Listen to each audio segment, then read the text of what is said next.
Well, good morning, good afternoon, good evening, wherever you're watching in the world, welcome along to the Hyundai N Virtual Cup. Here we are at the Europe Regional Semi-Final, and we are live here, and we're bringing ourselves onwards towards our first day, where we're first starting at the Red Bull Ring in the heart of Austria. Myself, Kieran McGidley, and I've got Antonia Rankin alongside me tonight. Good evening, Antonia, how are you? Good evening, Kieran. I'm great, thank you. This is going to be so much fun. It's really coming down to crunch time in this championship. I'm so excited to see what happens. Absolutely, we've managed to pick out those 20 drivers from our regional qualifiers to bring us to this semi-final, and all of those points mattered in those scheme of things. 20 drivers will now join us. We'll then narrow that down to 15 for race 2, but we'll get into all of the housekeeping very, very shortly. What's promising to be is it's going to be very competitive all the way through. And just to give you a reminder of how the Hyundai N Virtual Cup is taking place, we're currently at the third stage of it, at the regional semi-finals, where the top 20 from each region from the regional qualifiers made it this far. Tonight we'll find out which of our 5 Europe region drivers will go to the World Final on the 11th of January. And where will the World Final be? Well, it'll be in South Korea at the SOOP Coliseum, where we'll have an all expenses paid trip for our drivers to go there, with a total prize pool of over $100,000. And for our drivers, they'll be able to have a share of that prize pool coming into tonight's semi-final. Going into it, first off though, we start here in the semi-final stage on the 7th of December for Europe. Tomorrow will be the USA. We've got Korea on the 14th of December, and China will round off our regional semi-final racing on the 15th of December. By then, we'll know our 20 drivers who will be going all the way to South Korea. Well, here's how we look up then tonight's round of running. First race will be qualifying of 15 minutes with a 30-minute race. If you're in the top 15, you'll score points. But if you're in the bottom 5, you are eliminated from the semi-final. Those 15 drivers will make their way to race 2, where there'll be a 10-minute qualifying session followed by a 20-minute race, and the top 5 point scorers from all of tonight will then move on to the next phase for the World Final, and the World Final being held in South Korea. A great opportunity for our drivers to jet off, all expenses paid, to make their way into South Korea on site to race away. A beautiful city, and it will host, I'm sure, some beautiful racing on the 11th of January. But we've got to decide which of our 5 drivers are going there, and the way we will do that is with our point scoring system, very similar to what we had in the qualifiers. But just to remind you, 25 points for the winner, 20, 16, 13 and 11 for positions 2 through to 5. Position 6 will get 10 points, 7th is 9, 8th is 8, 9th is 7 points, 10th is 6, and then 5, 4, 3, 2, 1 for 11th through to 15th place. And no points, of course, for anyone below 15th place, because if you don't make it into the top 15 in race 1, you will not be able to progress through. Bonus points on offer for fastest lap during the race for 2 points, and pole position will be 3 points on the board there. So there's plenty to do, plenty of points for our drivers to score in the grand scheme of things. Well, we can't go racing really without talking about how this all boils down. $7.7 thousand per region is available at this stage for our drivers, and that will all be calculated, and so our drivers will be able to walk away with money here tonight as part of it. But Drivers' Championship will be $62,400 in the World Final, and also $11,000 for our Region Champion. That is available to all 4 regions that are racing. And here is how that prize pool is broken down per region. $1,500 for our top point scorer here tonight, which goes all the way down to our 20th place driver, who will be walking away with a cash prize. So very much all to play for, very much on the line is financial. So there's a chance for these 20 drivers to have their say on what money they win here tonight. Definitely one to watch is Maximilian Benecke. Managed to get a perfect run all the way through the regional qualifiers. He's going to be one to watch in that number 71, but there's plenty of talking points for these 20 drivers. We whittled them down to 15 by the first race, and only the top 5 point scorers from race 2 after race 2 will make their way through.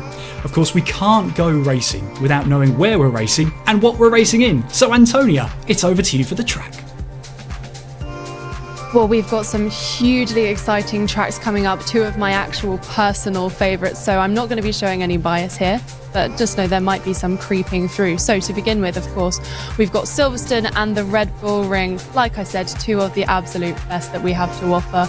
Silverstone, of course, 5.89 kilometers of pure brilliant racing coming up. Red Bull Ring, 4.318 kilometers. A bit shorter, established in 1969, 10 corners, all of them are sweeping turns. Really great to see these cars in action. So we started off at the Red Bull Ring with it being called the Österreich Ring, which of course translates to the Austria Ring, and then the A1 Ring later on, and now that it's owned by Red Bull, the Red Bull Ring, of course. It's hosted a variety of events. It's a hugely versatile track, known for giving unexpected winners, so I'm sure we can expect something to be really shaken up today. Like I said, very fast. It's got beautiful, majestic scenery behind it, and a relatively short lap in the first half. Power is going to be rewarded, and in these cars in a spec series, it will be interesting to see who does manage to pull ahead, because of course no one will have the speed advantage unless they're in the slipstream. So speaking of these cars, these Elantra N TCs are absolutely incredible. We've seen them in action for months now, all the way from the Sim Racing Expo and the pre-qualification rounds all the way through to today, our semi-finals. Now these NTCs, whilst we're racing them virtually today, have in real life been incredibly successful. 2021 TCR Europe winners with Sebastian Loeb, of course, a huge name in this kind of racing. 2022 IMSA Manufacturers Honours, TCR Italian champions. 2023 winners of the inaugural TCR World Tour for Drivers, and the third consecutive win at the Nürburgring 24 Hours, where it won on its debut. We've got a 2.0 litre engine, front-wheel drive, 6-speed gearbox, 350 horsepower, and every test here.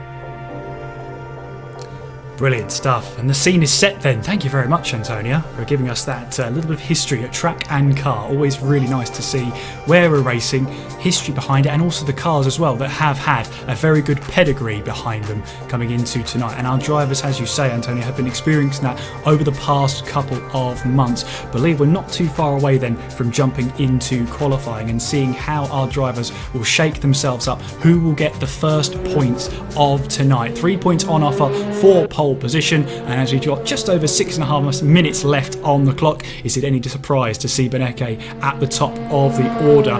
Maybe the only real surprise is that he's not too far ahead up the road. It's number 20, Moritz Lerner, who is in second place at this current time, rounding off the front row. Then it's Kieran Harrison rounding off the top three. There is Lerner, who's just making his way now in towards turn 2 now. That slight kink left is turn 2, before you then make your way up towards the heavy braking zone of turn number 3, as drivers make sure they know where the track limits here are, and they're all policed inside Assetto Corsa. So if Assetto Corsa allows it, our drivers will make sure it happens. Antonia, I'm very much looking forward to this. You see the front wheel drive cars, you really have to be aggressive with them to get any sort of heat into the tyres.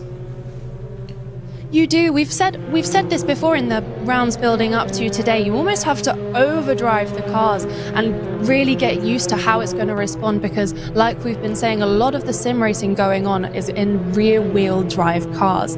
So there has been an adjustment period. I'm sure by this point all of our drivers are thoroughly prepared.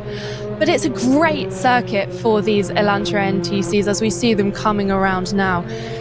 At the turn 3, as you come up past that slight kink of turn 2, like you said, it's so important to get a good start to your lap here. You need good traction for that back straight into Schlossgold. You've got uphill, downhill braking. That's quite difficult. Rauch is quite an understeery corner, and like we found with these front wheel drives, oversteer is a big issue. So that might be a difficult for the drivers, and it'll be interesting to see how they handle it. They're going to be using every bit of the curve at this track.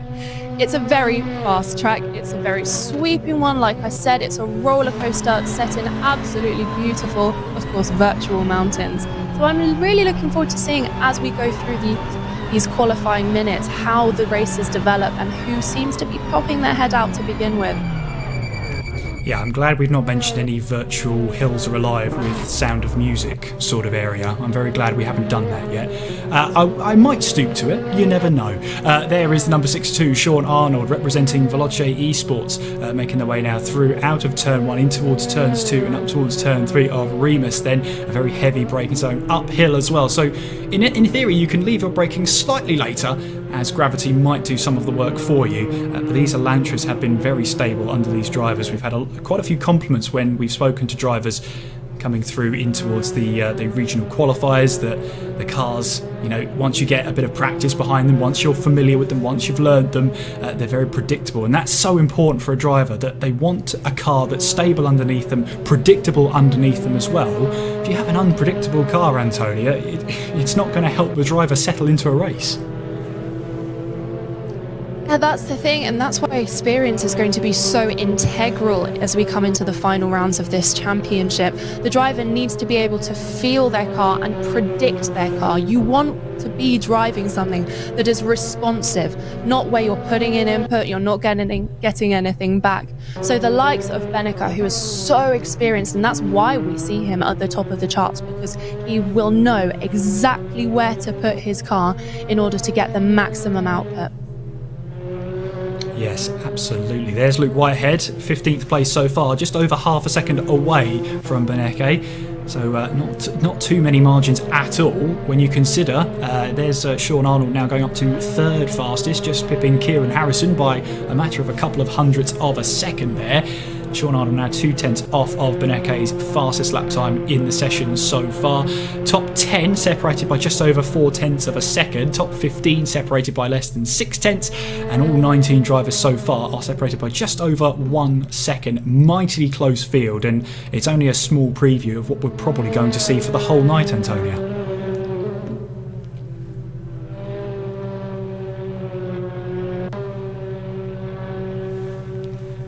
We'll see Luke Whitehead then make his way across the line then. What will he make of that lap time? Don't think he improved on that lap time, so stays 15th fastest for now. And he's only 0.003 of a second away from Yuri Toman in the R8G esports representation there, with 14th place. But it's mightily close all the way through the field. There's Kieran Harrison making the way down in towards Schlossgold then in the number 93, and getting the power back down then as we make our way through in towards turn 5 then. And as you can see, Kieran fully focused ahead there in that Asher Racing livery. Through he goes then towards the left-hander of Rauk, and then towards the next left-hander of Wirth, then in towards the 7th corner of the track. Flying through then we get towards turn 8 then, where you can get yourself a little bit more curb there to make sure you get the straightest line possible. And I think Kieran's aborted the lap then. He's obviously going for a little bit more tyre warming. This was obviously an outlap for him, but now heading our way through in towards Rindt Corner. Named after the only posthumous champion in Formula 1, Jochen Rindt. Fantastic driver behind the wheel, and one of Austria's finest there. Kieran Harrison making his way across the line to begin a new fastest lap, but we only have about 60 seconds left on the board for qualifying.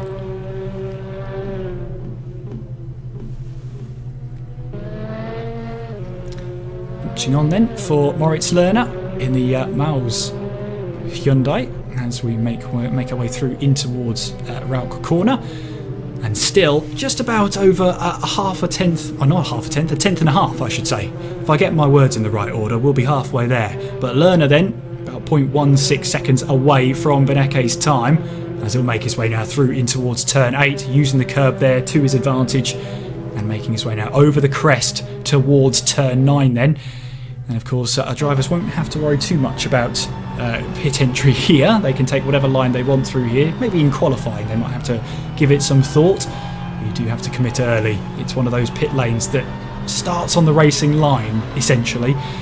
You've got to be careful not to understeer, but our drivers don't have to worry about that tonight. Here is Lerner across the line as Tinko van der Velde moves up to 11th fastest then. Just outside now of the top 10 in the number 66, but there's Moritz Lerner powering out of turn 1 of Niki Lauda curve, and then upwards and onwards then. Checker flag is out then, so that is going to be 5th fastest for Nikodem Sobchik then. There is Dominic Blaya as he makes his way around the final corner then. Beneke has completed qualifying. What position can Blair get? Can he get himself up the order a little bit higher towards the end of this one? I don't think he can there. He stayed 7th fastest. We watch on then 87 of Daniel Lebrant as he makes his way through in towards the penultimate corner, and then onwards towards that final corner then through in towards turn 10. Powering down, can he get an improvement on 7th fastest in this qualifying session as he'll power his way towards the line? I think he abandoned that lap in the end, so no is going to be the answer then. But it's going to be, I believe, Maximilian Beneke who is on pole position, and will get confirmation of those qualifying results. They're all important. Not only did they decide the grid, of course, for our 30-minute race upcoming here in Austria, but it also decides who scores the first points of the Europe regional semi-finals. Pole position is worth 3 points here, and I do believe they're going to go the way of Maximilian Beneke. But if qualifying has told us anything, it's going to be almightily close. 19 drivers separated by just over 1 second, and there is confirmation then. It is going to be Maximilian Beneke on pole position for race 1 of tonight here in the regional semi-finals of Europe. So the first 3 points go to him. It's going to be Moritz Lerner in 2nd place. 3rd place then goes the way of Sean Arnold, with Kieran Harrison in 4th. 5th place go the way of Nikodem Sobchik, followed by Florian Haase in 6th place. 7th place is Daniel Lebrant, and 8th place goes the way of Dominic Blyer. 9th place then goes the way of the number 12 Thibaut Cazolbon, and rounding off the top 10 is going to be the number 26 of Jack Olivier. 11th place is Tinko van der Velde. 12th place is going to be the number 14 of Kamil Pavlovsky. 13th place goes the way of the number 48 machine, that's Rafael Soltysiek. And 14th place goes the way of the number 44, Marcel Chinzik. 15th place then goes the way of the number 16, Yuri Toman. 16th place is the number 55 of Luke Whitehead. 17th place goes the way of 85, Arthur Camera. 18th place goes the way of the number 8 machine of Alessandro Ottaviani. 19th place goes the way of the 81 car of Robbie Stapleford. And 20th place then, no time on the board, hopefully we do see him in the race, is going to be Niels Naujoks. Our 20 drivers have decided their places in qualifying in all of that, and we'll see what we can do, what our drivers can face here. Remember, top 15 score points. Not only that, but our top 15 will make their way through in towards race 2 later on tonight when we head to Silverstone. If you finish 16th or lower, you are eliminated from the regional semi-final. So it's really important you get a spot into that top 15. And just because you're in the top 15, maybe you finish 15th place, you get in there, you get the ticket to Silverstone. That by no means means you're out of the running for top 5. It's top 5 points. So top 5 point scorers after both races. Both races will score points. And if you're in the top 5 point scorers after that, then you make your way going through into the next part there. Of course, we couldn't do any of this without thanking all of our sponsors as well. Logitech G and Six Up from Lottie Wellfood as well, as Logitech are sponsoring this one. So a big thank you to them.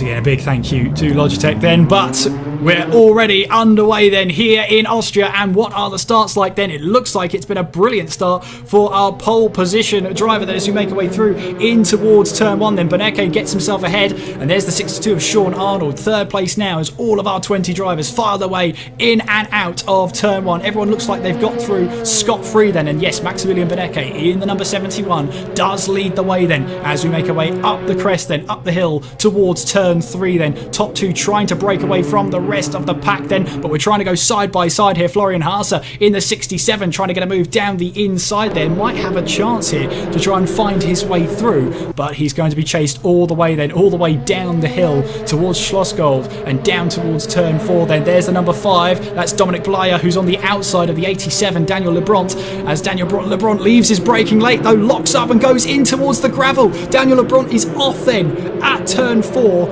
and will have to try and make his way, claw his way back onto the circuit. Meanwhile, Dominic Blyer tries and thinks about a move up the inside of Florian Haase, going through in towards turn 5. No way through for him, but he'll stay right on the tail then, right on the rear wing as we make our way through in towards Firth Corner, in towards turn 7, as we ride on board then right behind. This is the number 7 of Nikodem Sobchik, looking to try and engineer a move around the outside. Watch out ahead as well, as we're looking perhaps to go 3 wide. We're riding on board with Pavlovsky then. What about up ahead? There's a bit of argy-bargy going through the final corner. If you lose the back end of these front-wheel drive Elantra N TCs, you just mash the throttle down, and Pavlovsky tries to get himself alongside the 67 of Florian Haase. You've also got a Williams representative along the left-hand side, 3 wide across the line then, as we make our way up towards the first corner once again, and braking hard now going in towards the first corner then. It's Kamil Pavlovsky who are riding on board with, but look at that Hyundai army making their way out of the first corner. And now watching on with the 14, Kamil Pavlovsky, right now in the slipstream of Florian Haase, I believe then. Further up the road, this is Blyer trying to go around the outside here of a move here to try and get a way past Jack Olivier, but there's 2 cars going very wide on the exit of turn 3. Pressure gets ramped up, and of course these battling moments here will get even tougher, even harder here. We're surely not going 4 wide down towards turn 4. We might be, you know, as we watch on with Blyer then, who tries to find a way around the outside of Olivier, can't quite find it through then, as there is the number 48 machine. That's Rafael Soltisek, as he's trying to find a little bit of an advantage against Blyer and Sobchik here, having to go the long way round. That's a little bit of a bump there, and he gets a little bit of momentum against him there, does Soltisek, and he falls all the way down now to 19th place, as there is the number 48 machine now. Soltisek trying to find his way back onto the order then, as Kazalbon in the number 12 machine trying to keep a cool head in these scenarios here. This is where it's all so important. There's also battling going on behind him as well, as we're looking to see if any, well, there's great battling going on, and I would say, would they settle down into this race? I have a feeling they won't.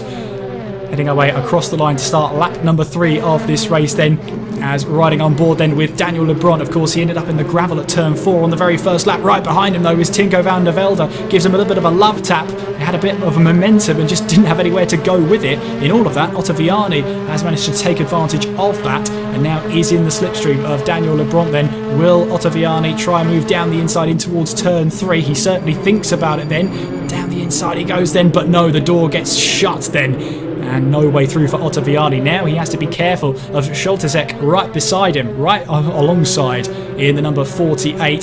Blyer and Olivier still battling away then, as that's Jack Olivier up the inside at turn 4, leaves him the room on the outside, and Dominic Blyer is able to get the power down. He might be on the outside going in through turn 5, but on the inside of turn 6 here, as we make our way through, charging through, Jack Olivier recedes the position for now against Dominic Blyer, but that battle is far from over. Much like the battle further behind, you've got battles for 8th place, you've got battles all the way through here. There's Florian Haase in the 67 trying to chase down the 55 of Luke Whitehead, as we'll make our way onwards towards turn 9. Behind him, Pavlovsky and Kazalbon as well, through towards the penultimate corner, and then onwards towards the final corner we go then. Haase feels that pressure from the cars behind them. Pavlovsky is right behind him as we make our way onwards towards the first corner once again. Still plenty of time for these drivers to sort themselves out, to sort out what order they want to finish in. Of course, they all want to finish as high up as possible, but they'll need to make sure they have all they can in these early stages. Don't get into too much trouble, as there's a little bit of ardor going on in the background, a little bit of battling. Ottaviani, I think, trying to find a way past Daniel Lebront then, going through in towards the turn 2 now, as we are going 3 wide then, so it's a little bit further back then, as down we go in towards, or I should say up we go in towards turn 3. That's the 87 then. Trying to find positions in. So that is Daniel Lebrun in 14th place.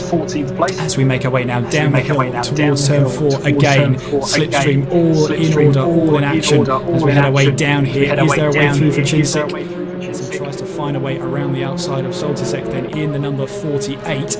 No way through then, but still battling to be done all the way onwards and upwards then. Ottaviani seeing if he can find a way. He's got the move then. He manages to open up the gap against Daniel Lebrun. And now Chinsik, the Hungarian, riding on board with him now. As we look to see, is there a way up the inside? No way through there. And we head our way through the 7th corner, still battling all the way through. Antonio, it's been absolutely hectic in the midfield here, all battling for those important points. Yeah, the great thing about these Elantras is they really can follow so closely. As we see them all coming around here, they can follow so nice and tightly with each other. We've been seeing it through the other rounds. They can literally barely fit a paper down the middle of them, and they as you see them just coming down this straight, tied together, trying to get that slipstream. As we see him come out wide, can he capitalise on this? No, not quite, not yet.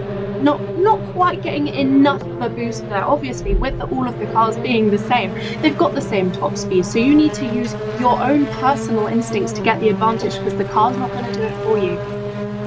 Yeah, this is highly intense as well, because you're working so hard here. Ottaviani has him to try and defend the inside line against Chinsik, and also Soltisek looking for a move up the inside as well. No way through there. Ottaviani manages to hold on for 14th place, but also that's Yuri Toman in the number 16 machine as well, trying to see if he can pick up the pieces at this stage, riding on board when on the back of Ottaviani. Soltisek then tries a move, then we are briefly 3 wide. There's a bit of door to door, then there's a lock-up from Ottaviani. Manages to keep it all together, but in all of that he's lost 3 positions, potentially 4 if Daniel Lebrun can get that momentum on his side. He can't. Tinko van der Velde right behind as well, as we head our way through in towards the 6th corner once again. And just those little moments we saw again, Antonia, a little bit of a moment, and that might cost you 3 or 4 positions. That's the thing, as we've just been saying, with them all following so closely, so goes that if you put a toe wrong, it will be very costly. And we see battles like this going on right now, which will allow the cars behind them to slowly catch up. So you just absolutely cannot put a foot wrong. There's a lot of pressure on these drivers' shoulders, as we see Max Benneker at the front not quite managing to maintain his gap. We can see Lerner just closing up a little bit there, because every single inch on the track you can gain thousandths, if not tenths.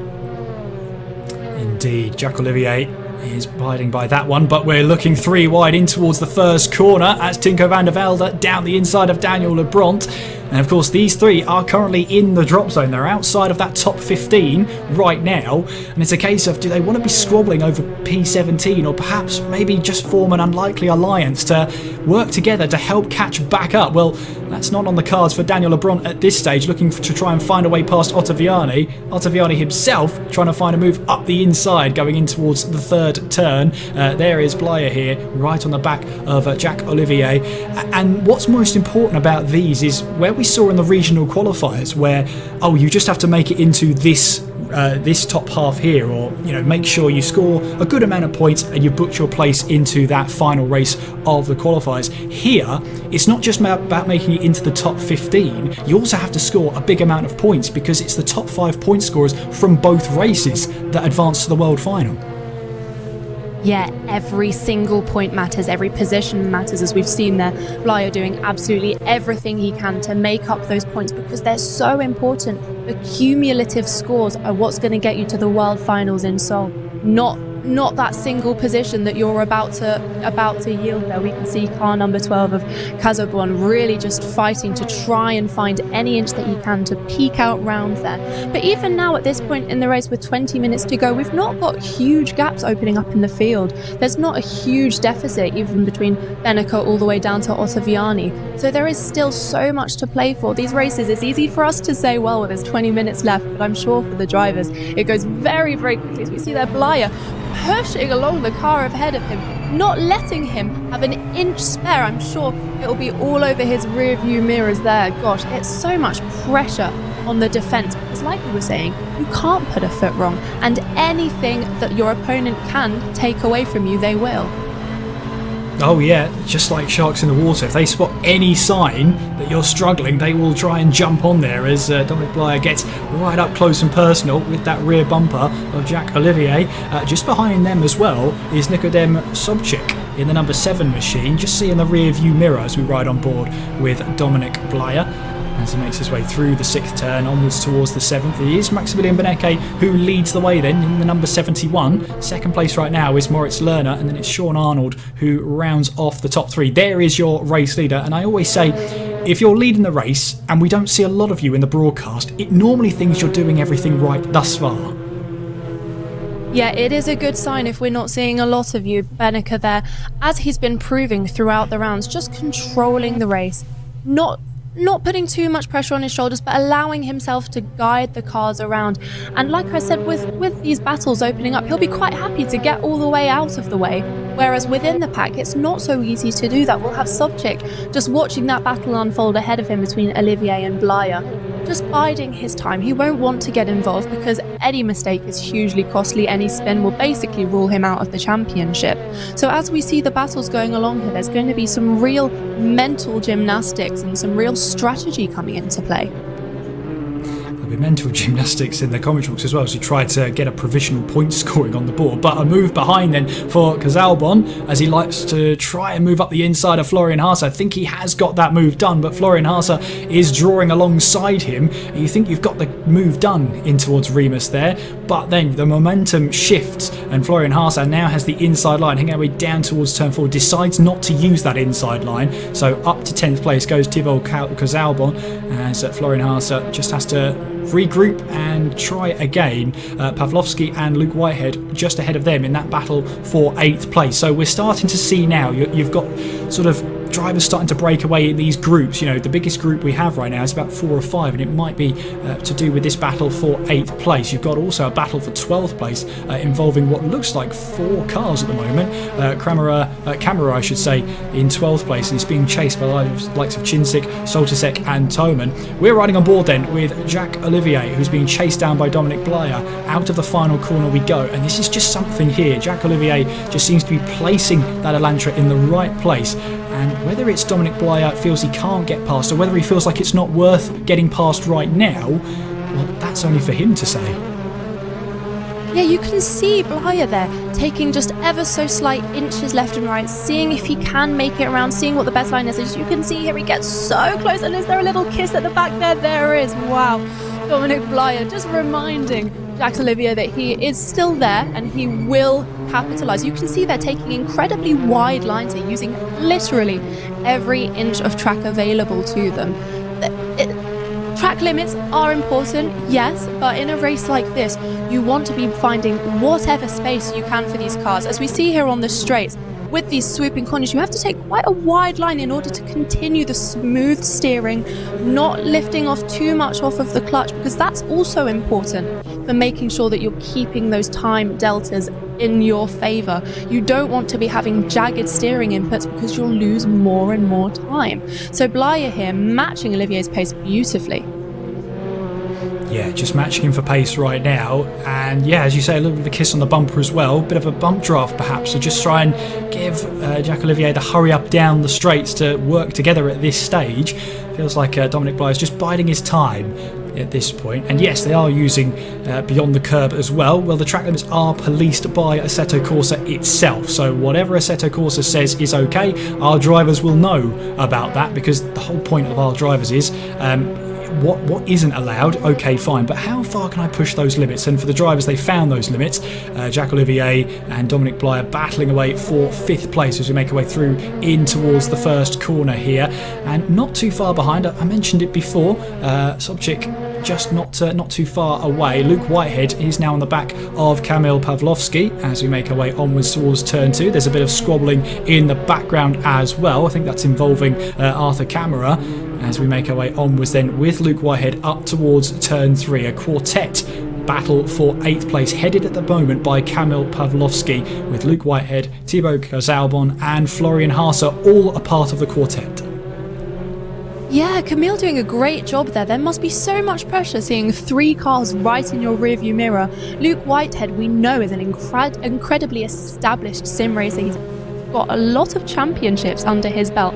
He will not be here to play around. And they'll know that. Pavlovs will know that he's right all over him and could have the advantage here. So to hold on, to keep his head in the right place with those 3 cars in equal machinery behind him, it all comes down to who is the better at taking the right lines, who is the most risky without crossing the line, and, like we're seeing here, who can control their own race. Yeah, and I've watched on with Luke Whitehead. I've known him for a couple of years. He is a bit of a perfectionist, which is a bit of an oxymoron in itself, a bit of a perfectionist, but never mind.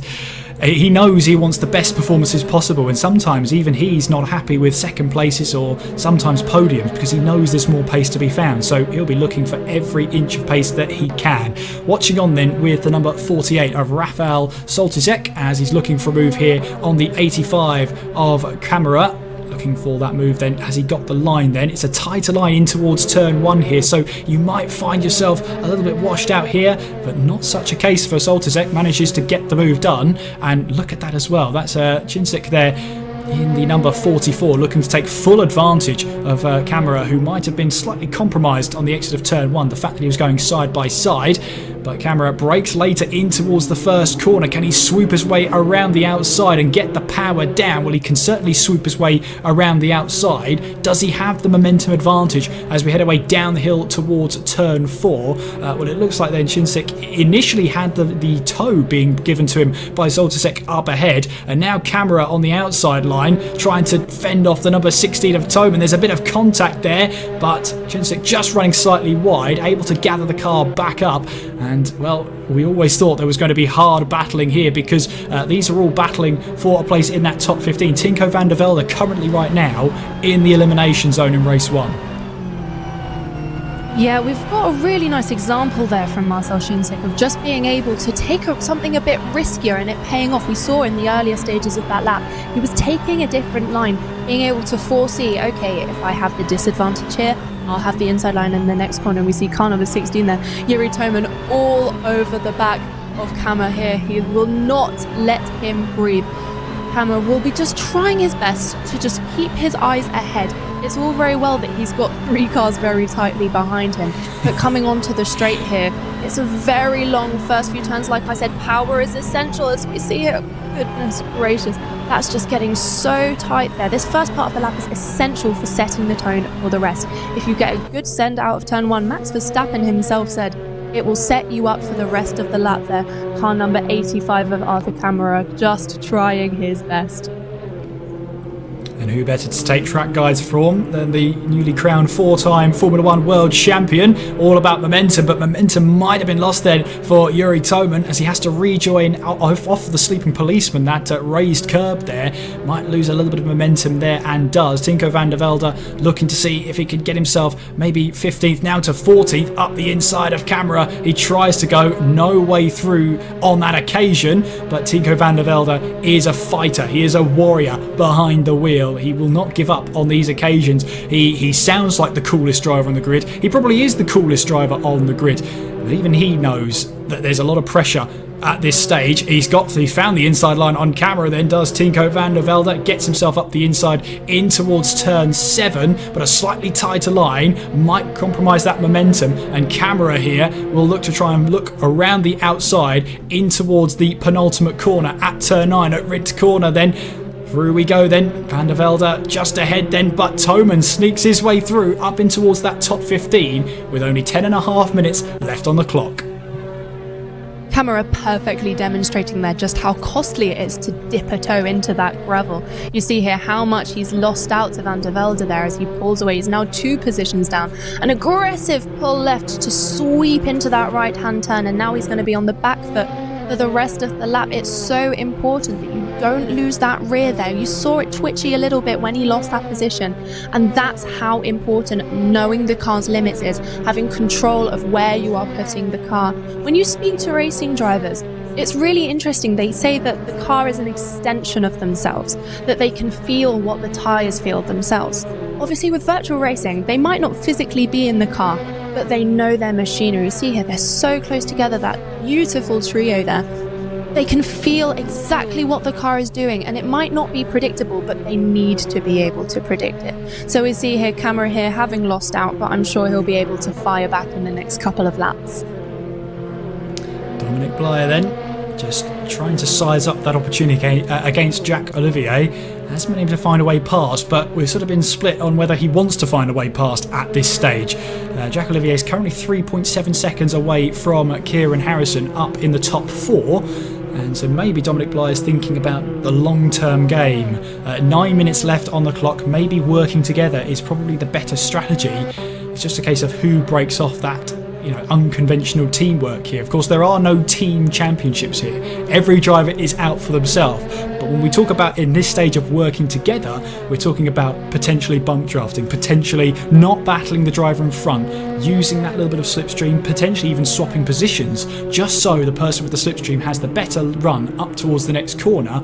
In this case though, Dominic Blyer seems happy at the moment to sit behind Jack Olivier. I just wonder when he will pull the trigger and try and go for a move to get himself into the top 5 to score some big points here. Yeah, exactly like you said. The slipstream here, or when it's being used to your advantage, the toe, is going to be an integral part of getting the speed advantage that your opponents who might be in dirty air or might be powering along on their own just won't have. So we could see a little bit of tactics coming into play here with Olivier and Blyer. They do seem quite content. Either Olivier is hanging on very well and controlling that battle very well, or they've settled into a bit of a rhythm. We've only got just under 8 minutes remaining of this race. Points are going to be so integral, so I wouldn't be surprised if we see this rhythm that's been established here be obliterated with only a few minutes to go. I wouldn't be surprised either. Nikodem Sobchik has fallen back slightly. He's just shy of 2 seconds away from this battle.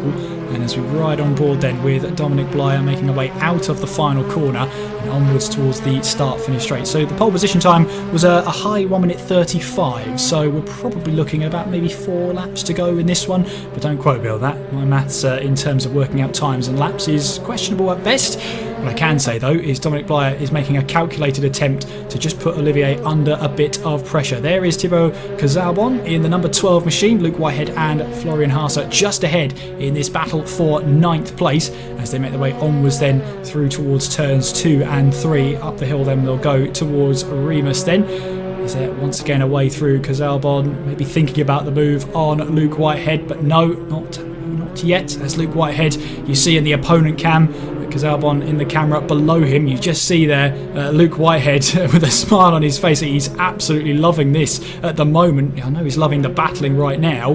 He's currently within the top 10 and we'll have to keep our eyes as well on the top 15 because of course if you do not make it into the top 15 you do not progress into race 2. Well, and that's going to be the key thing here, as we can talk about these battles all we want, but further down the grid, if they don't make some big moves round about right now, we will not be seeing them. Luke Whitehead here, just sticking on there, doing a very nice job. I do thoroughly enjoy these opponent cams. It's so great to see their faces. We can see some grins. We can see some very steely, concentrated expressions. This is mentally and physically a very intense exercise, as we see here on the straight. Luke Whitehead just absolutely making that car as wide as possible for himself and doing a relatively good job of doing so from the threat of Cazabon as we come around this corner here. And you can see the gaps open up. You can see where each opponent is stronger than the others. Are they quick on the corners? Do they lose time there? It's quite interesting to see from this specific point of view as we see their very focused expressions in the meantime. Oh, absolutely. And heading into the last 5.5 minutes of this race, because Albon got slightly out of sorts out of the final corner and lost a little bit of time. But we have seen, or at least on the leaderboard, Dominic Blyer get ahead of Jack Olivier. So he's decided at the 5.5 minute mark he's had enough of following behind Jack Olivier and now wants that position then. He's, I think, slightly ahead by about a front bumper as we make our way onwards then down the hill towards turn 4. He'll be on the outside then as Jack Olivier will try the inside line to help defend that position. Blyer around the outside. He should get the power down and he will also get the inside line, heading our way through in towards turn 6. We're just on the exit of turn 5. Now turn 6 is upon us, and Blyer gets the move, gets the line, does he? Ahead of Jack Olivier, moves himself now up into 5th place. Jack Olivier has been defending well, placing the car perfectly, but Dominic Blyer has decided now is the time to strike. Yeah, I mean, it seems that there was both a figurative and literal putting the foot down going on there. Blyer, sick of tailing behind Olivier, getting very used to the sight of the back of his car, and decided that it was Olivier's turn to have a look, as we see just a little oversteer there, snap of it, as the nose of his car just whacked into the corner there, and he'll have lost some really valuable tenths of seconds there, giving Blyer the advantage coming into the start of one of the last laps of the races. Like we said, we're really starting to see the pressure on now. These are the last few moments that the drivers will be able to establish their positions and cement their place coming into the final race. Yeah, I've been watching on with Dominic Blyer, who's been expressionless going on in this race, following behind or trying to get away as he makes his way now through in towards turn 4. But you just saw there Jack Olivier trying to push hard to get the position back. A couple of moments for him there, and that just invites the likes of Nicodem Sobchik to try and apply the pressure himself. Meanwhile, Thibaut Cazalbon has managed to get away past Luke Whitehead in towards turn 3 and will try and squeeze and shut the door then. Luke Whitehead trying to find that way through, but he knew that door was closing and had to back out of it there. Onwards we go then towards turn 4 then, hard on the brakes as Cazalbon and Whitehead will be battling away for this position. Florian Haase is not too far up the road from them, but as they make their way through in towards turn 6 now. Just over 3 minutes left on the clock. It's Beneke who leads then by about 2.5 seconds at this stage. And we've got Moritz Lerner in 2nd place, Sean Arnold in 3rd, Kieran Harrison in 4th place. The top 4, it's been relatively uneventful for them. They haven't really battled amongst themselves. They've kept each other at arm's length for the most part. And Beneke starts what will probably be the penultimate lap of this race then. But there is Beneke, who was flawless in the regional qualifiers, picked up every point he could. Both fastest laps, both pole positions, both race victories, and Beneke looks comfortable here with only about a couple of laps to go. And that's what separates a good sim racing driver from a great one, maximising, forgive the pun, every single opportunity he's been handed. He's done a beautiful job of getting off the line and just leading his own race. It's so easy, especially in a series like this, to get distracted by everything going on. There's some traffic. It gets quite crazy, particularly like we've seen in the midfield. And Mr. Beneke at the front there has done an exceptional job of just keeping his head down and getting on with it. But in those top 4, we've seen a very controlled race, and they'll be cementing their place in those final rounds, hopefully getting a shot at that brilliant prize fund. Yeah, the top 4 have read the memo, haven't they? They've kept themselves to themselves, kept out of trouble. That was the main thing. As long as they broke away early, they had half a chance of scoring some big points in race number 1 to take through in towards the second race of tonight then. Watching on then with Nicodem Sobchik in 7th place right now, still with a chance of getting back into 5th place. But he's got to find a way past Jacques Olivier and Daniel Blyer to do so. There goes up the inside Luke Whitehead on Thibaut Cazalbon. No way through that time around, but Luke Whitehead is fired up. He wants that place in the top 10 as he'll make his way now in towards turn 9. Thibaut Cazalbon defending this one as well. Luke Whitehead is having to work for this one. Cazalbon is placing his car, he's placing his Elantra TC perfectly here at this time, and you see how aggressive Luke Whitehead is being. A shake of the head. He wasn't happy with that final corner, but I believe we're on to the final lap of this race. We're keeping one eye on the lead, we're keeping a couple of eyes on the battles up the field, and we're also keeping an eye on that top 15. If you're outside of it at this stage, or when the checkered flag falls, you are out of the semi-finals. Yeah, the likes of Daniel Lebrun right now will be just having to do absolutely anything he can. Can he do much? No, it doesn't look like it. I think we're going to be pretty set in our top 15 who's going through. It's nice to see the smiles on the face of some of the drivers. It's interesting to see the contrast in how they approach these races. You can see Luke Whitehead smiling away there, enjoying the battles. There is a great spirit about this championship, there really is, but through these very intense and very long-lasting battles, they're enjoying themselves. One of the biggest pieces of feedback we hear as we see Luke Whitehead just make that move happen. Has he made it stick? No, it doesn't look like it. Oh, but it's run wide. Can he make this stick? Can he carry this through into the final few moments of this race? And he's got the outside line here. It doesn't look like it'll happen on this particular corner.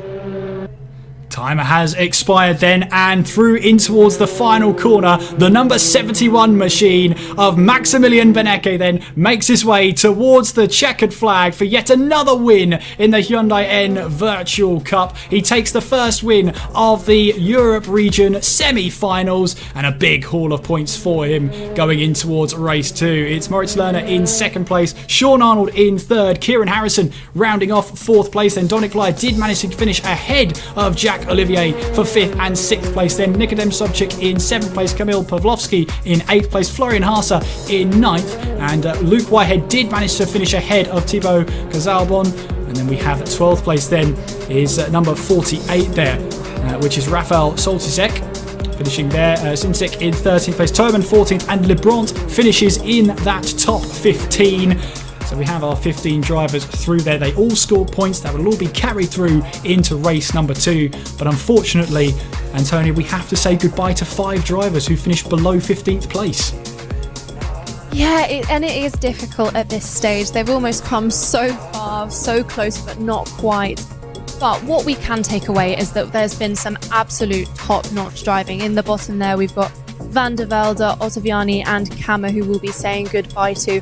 Some very valiant efforts, some brilliant battles, and some incredible talent on show. There is absolutely nothing to be disappointed about. No, absolutely not. A second, unfortunately, there for Arthur Camera means he does not progress in towards the race 2 here in the Europe region semi-final. Ottaviani, Tinko van der Velde also we have to say goodbye to. Some strong field here. Lots of battling to be done, but Maximilian Benecke once again comes away with a victory by just about 2.3 seconds. Looking at the gaps between each of the drivers here just shows you how close it was. Florian Haase, Luke Whitehead, Thibaut Cazalbon. Whitehead and Cazalbon managed to catch Haase in the end, or at least towards the closing stages. Luke Whitehead finished ahead of Cazalbon in those closing stages, you see, by about 1/10 of a second. Incredible. And Soltisek was keeping tabs on that battle. He would have absolutely picked up the pieces there had that opportunity arose. But there's our top 15. Daniel Lebrant gets himself into that semi-final, gets a point to his name as well. Of course, we don't take into account of regional qualifiers. All the points are reset at this stage. So we start afresh. Maximilian Benecke then getting at least 25 points for the race victory, 3 points for the pole position. And we'll have to wait and see if he got that all elusive extra 2 points for the fastest lap. But it looks like so far so good for Benecke. It's hugely exciting. I think Benecke has just shown some really exceptional talent and been a standout throughout every round that he's competed in. But like I said, through the grid, just some exceptional battles. It's so fun to watch, and just as a fan of racing, to sit back and enjoy. I mean, first and foremost, I love racing, and these Elantra N TCs have given us show after show, and it will be so interesting to see how the battles we've just seen here at the Red Bull Ring will translate at a track like Silverstone, where it's so mixed. There's so many different types of corners, so much to be challenged by, and I'm really interested to see how these drivers will approach those challenges. Yeah, it's a shorter quali at Silverstone, it's a shorter race as well, so the intensity is just going to be even higher. As if we could make it any higher, shorter sessions means it's going to be very, very nip and tuck there. But if you've got yourself a good result, say top 3, top 4, you're halfway to securing your spot then. You just need to make sure you have a good race in race number 2. Don't crack under that pressure at this stage. You've done so well so far. Let's see what happens. I mean, again, Dominic Blyer and Jack Olivier having a great battle. It was might have been more of a case of Dominic Blyer just holding back and just waiting for the optimum time to strike. And at about the 5.5 minutes remaining mark, it seemed that the perfect opportunity arose for him. Yeah, like we've been saying, mistakes are hugely costly. In a race like that, where you were already comfortably getting through towards this final race of the European rounds, why would you take an unnecessary risk? Why would you risk spinning, risk coming all the way back out of the points? It's just not worth it. So some really intelligent driving going on then, knowing when to bide your time and then when to engage. Yeah, and obviously that will all be a case as well in race number 2. Maybe not so much strategic, maybe it's going to be more points to score, and so we'll drive as hard and as fast as we can. Well, we're going to take a breather. Work's going to go on behind the scenes. Our drivers are going to take a break now. So when we come back after this, we'll have Silverstone ready and waiting for qualifying. So we'll join us in a little while. When we come back, we'll have more racing, and after that we'll find out our top 5 point scorers who will book their ticket to South Korea. We'll see you soon.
+1.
There's more to driving than getting from A to B.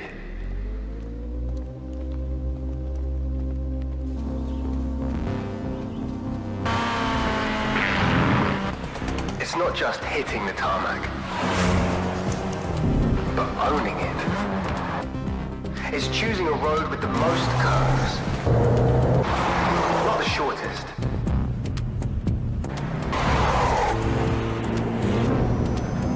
Not just logging in, but drawing a crowd. Not just jumping, but reaching the top.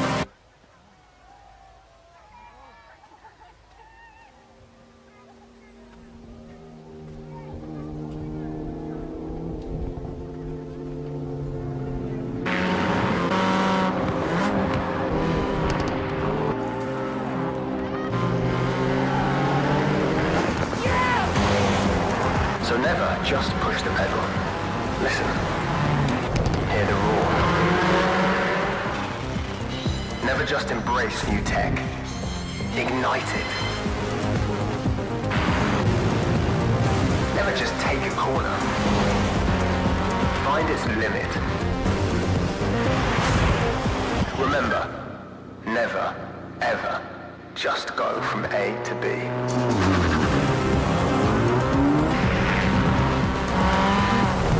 Never just drive. Hyundai N.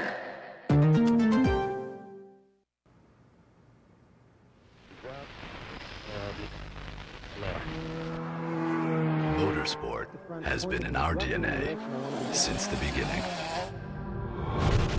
Our passion for driving is everywhere, anytime. Even before 30 years, our enthusiasts competed at Australian Rally and took the crown with the first generation Elantra in 1991.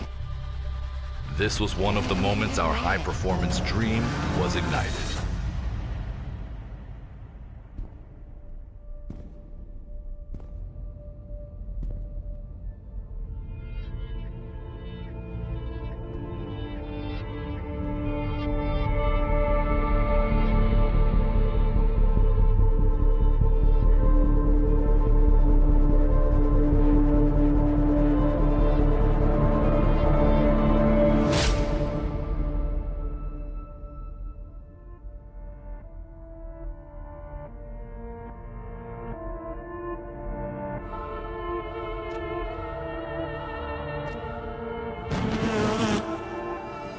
Motorsport is where we prove ourselves against the toughest competition.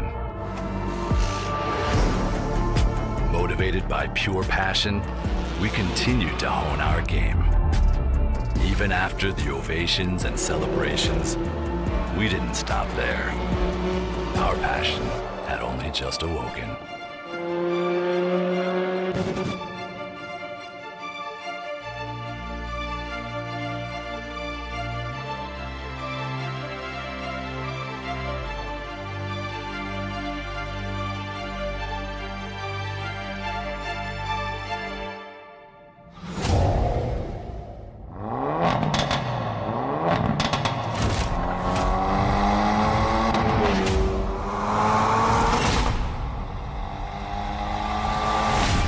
Victory makes us stronger. Winning is part of our DNA. And the Elantra N is the pinnacle of our racing spirit. We are now joined by a solid following of enthusiasts. We are forged from the same blood. A passion for N.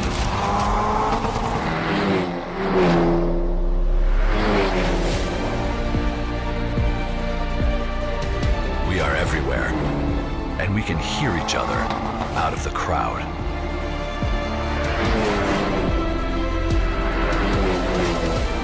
We created the ultimate N sports sedan, just so that we could enjoy it and share the joy with you.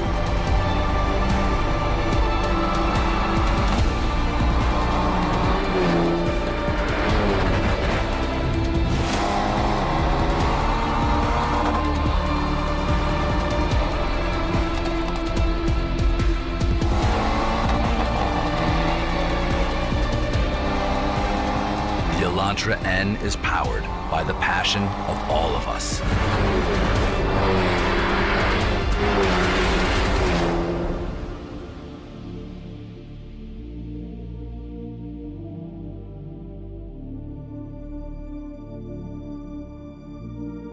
Together, we grow stronger. Welcome to N.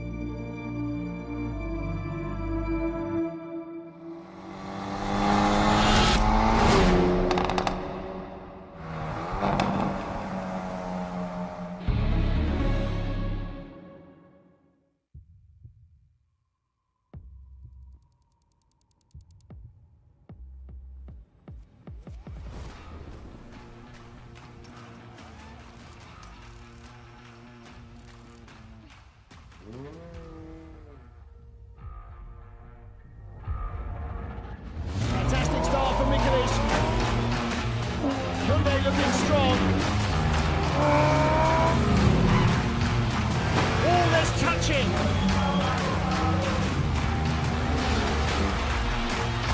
Yes, Norbit, what a win.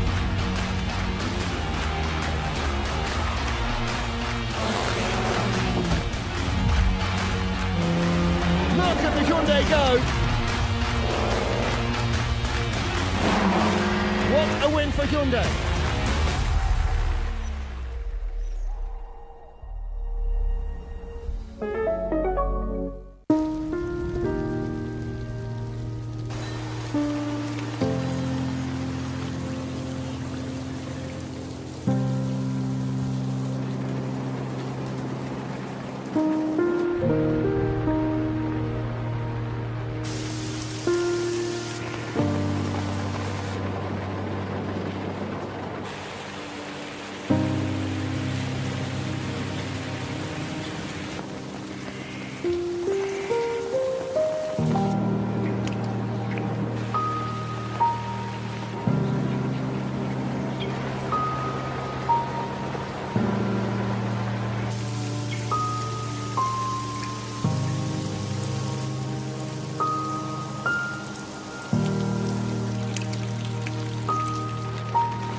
True calm only comes at speed.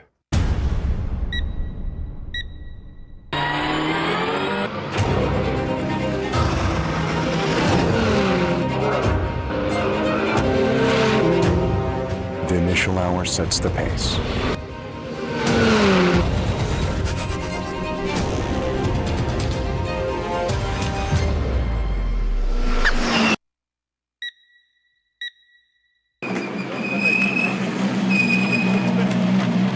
Endurance is as crucial as speed.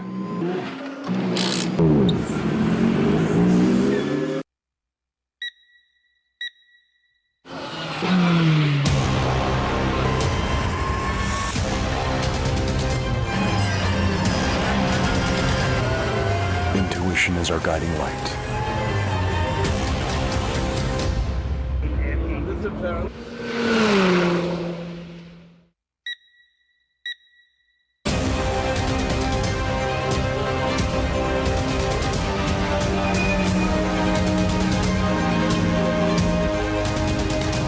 The green hell makes no promises.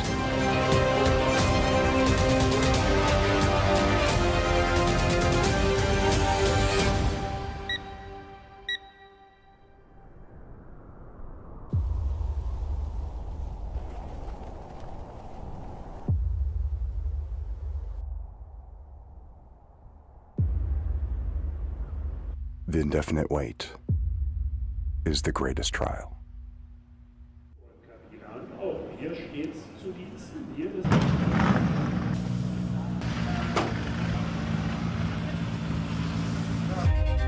Perseverance takes us to the finish.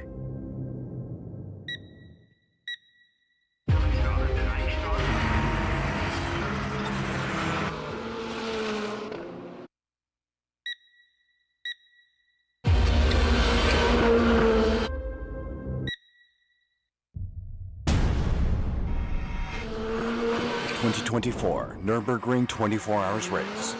4 teams, 15 drivers, 4 qualifying rounds, and 1 final race. Standing firm in the face of challenges, Hyundai N reigned victorious once again.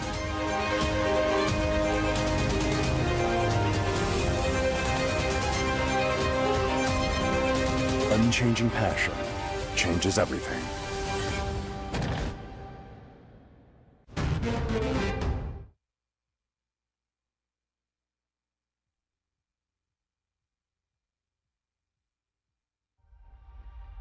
When this love takes a hold of you,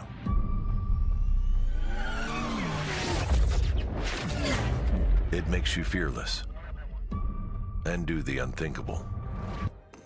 Just by the thought of it, your heart beats faster and you feel alive. Like a force of nature, this love is unstoppable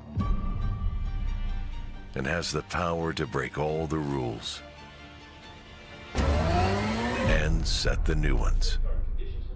It pushes you to the limits.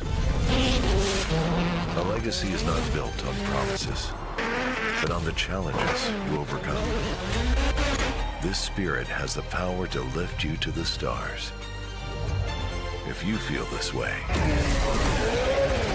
you are not alone. For the love of driving.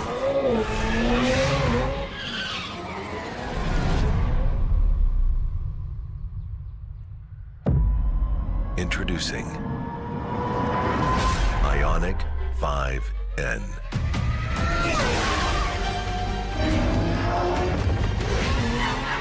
N-brand is the technology powerhouse of Hyundai. We push the latest technology to take pure, unfiltered driving fun to a new level.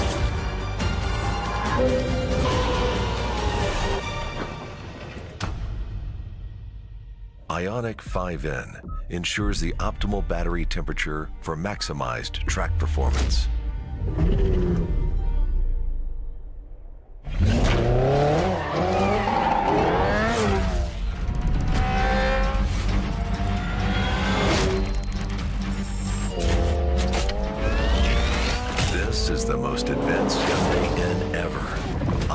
5N features powerful dual motors and the 4th generation battery. The reinforced chassis endures extreme track conditions and provides instant steering response. We revolutionized the regenerative braking to create 0.6 G of decelerative force. This industry-leading system creates a synergy with enhanced brakes.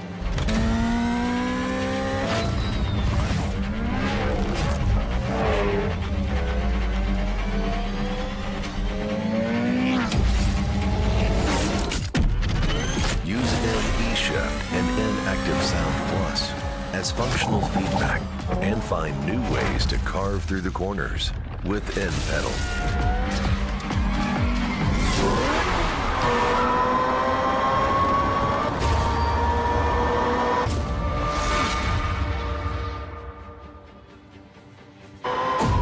You can turn off the sound and enjoy maximum comfort with ECS. But when you're ready for takeoff,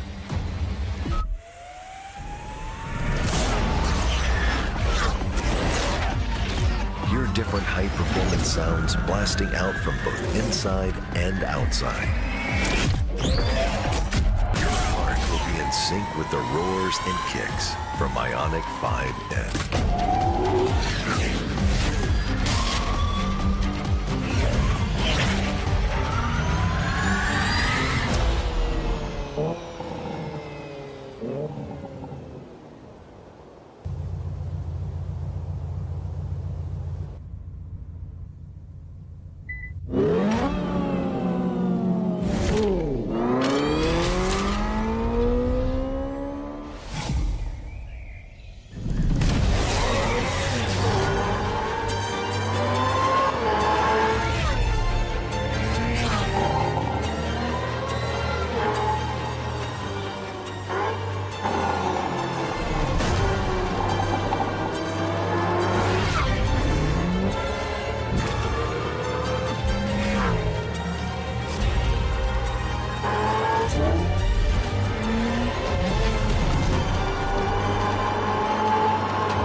For all enthusiasts out there, we hear you. This is not the end of driving, but a new chapter. Our journey continues with Ioniq 5N. Because at Hyundai N, driving still matters.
stopping, never hoped it to start.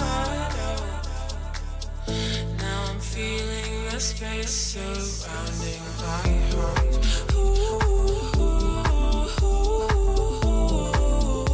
I'll never run away.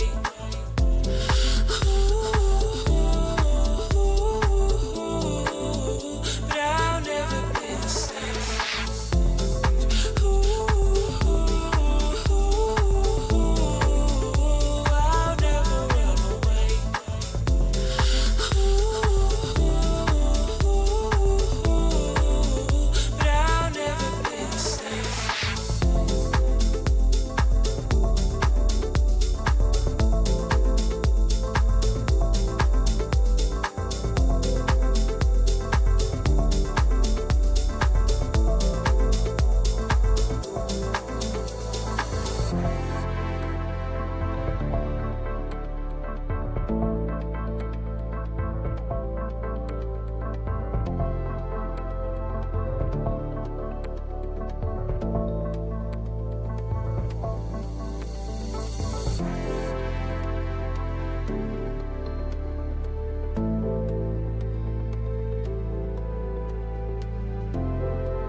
a space surrounding my heart.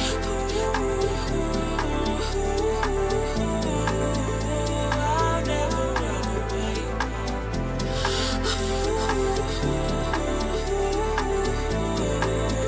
But I'll never be the same.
and welcome back to the Hyundai N Virtual Cup Europe Regional Semi-Finals. Race 2 takes us to Silverstone, and what is regarded as one of the homes of British motorsport. It sets the scene for our second race of the semi-finals of the Europe region. We've already had our first race at Austria, got us some very, very close battles out there, Antonia, so it's probably going to be more of the same when we head to Silverstone. Oh, we had so much fun at the Red Bull Ring. It was so great battles throughout the field, some really close ones as well, and some great shows of some really fantastic driving and racecraft, and I'm very looking forward to seeing how it translates at Silverstone. It's all on the line here. You've got to be in those top 15 points. I should say top 5 points. The top 15 have progressed from race number 1. Now it's the time to make sure you are the top 5 point scorers after race number 2. That is what will get you your ticket to the World Final. Before we get into our race 2, let's take you through some housekeeping if you're just joining us for tonight's racing action. So the Hyundai N Virtual Cup on Assetto Corsa in the Hyundai Elantra N TCs with a prize pool of just over $100,000. We're currently at stage 3, the regional semi-finals, and after this second race at Silverstone, we'll be able to decide our top 5 from Europe who will compete in South Korea on the 11th of January.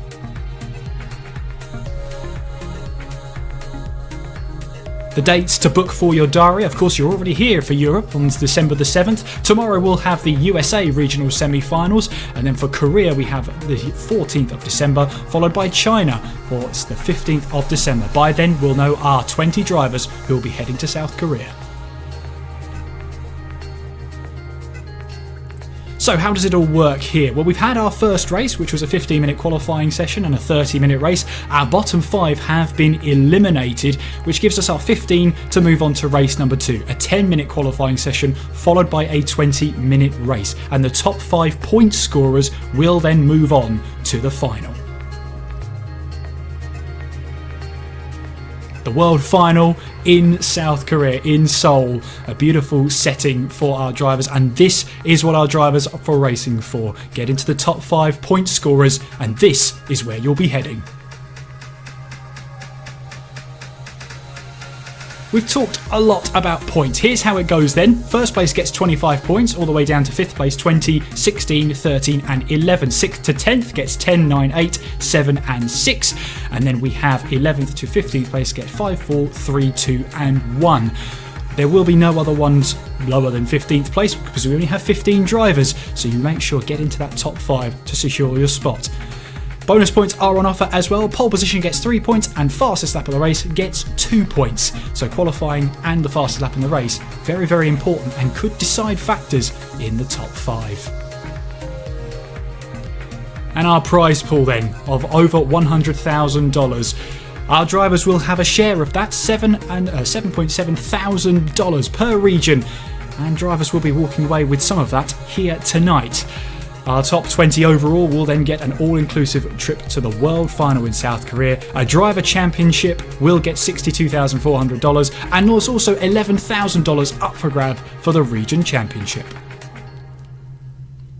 And how that all breaks down for our drivers then. Finish at the top of the order at point scorers, you get $1,500. We've had 5 of our drivers eliminated, but you'll see on the far right, that is where, and the money they will be walking away with tonight. If you've made it to the top 15, you're guaranteed at least $175. So, here are our drivers that made it into the top 20. Nothing to report from the top 15 apart from that there were penalties. Daniel Lebrun, you'll remember, who finished in 15th place. He had 3 5-second penalties added to the end of his race involving contact and passing. So he drops out of the top 15. Arthur Camara will take his place.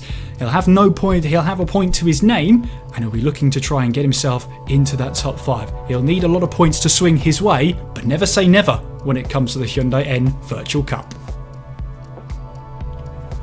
We've talked drivers, we've talked points, we've even talked a prize money, but we need to know where and in what we're racing in. Antonia, over to you. That's right, we've got points, prizes and final championship standings on the line this evening. It's going to be such a fantastic time here at Race 2 at Silverstone.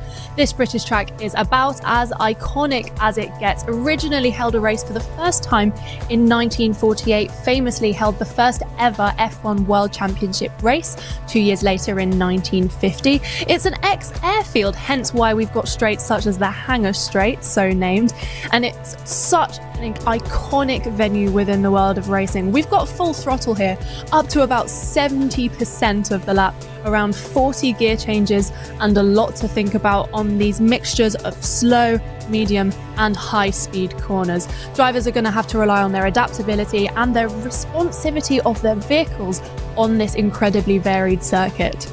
Speaking of which, these Elantra N TCs are absolutely incredible. What a blast we've had with them so far. 2-litre engine, front-wheel drive, 6-speed gearbox. These bad boys can get up to 350 horsepower. They've got dual-circuit hydraulic brakes. They're very responsive, very intuitive cars, and the drivers have been gradually getting more and more to grips with them. We've seen some fantastic successes in real life as well as virtually with the Hyundai Elantra N TC. Famously, it won on its debut at the Nürburgring 24 Hours, which, for those of you who are familiar, is no mean feat. It then went on to win the Nürburgring 24 Hour 3 times consecutively in its class, amongst other successes such as IMSA Manufacturers Honours, TCR Europe wins, and Italian Championships. It really is such an exciting car to watch race, and it's capable of following so closely one behind the other, and the drivers have been having a total blast. We've had some great reviews, so it's going to be very exciting to see how they fare at Silverstone, one of, forgive my British bias, one of the best circuits in the world. Thank you, Antonia. Yes, our drivers have had roving reviews about the Elantra, and it shows out on track as well. And we'll give you a preview into qualifying. Let's see how our drivers are taking to the circuit as we speak. We've not got long left of qualifying. Oh, and look at that top two. Beneke and Lerner locking out the front row as it stands there. Lerner is not letting Beneke get too far up the road. Sintic there is in 4th fastest at the moment, and it's a varied one at the moment. Top two are separated by less than 0.2 of a second, and then it's a case of the rest of the field at the moment. Florian Haase is currently 3rd fastest at the moment, just over 0.4 away from that provisional pole position spot, but not long left in qualifying here at Silverstone.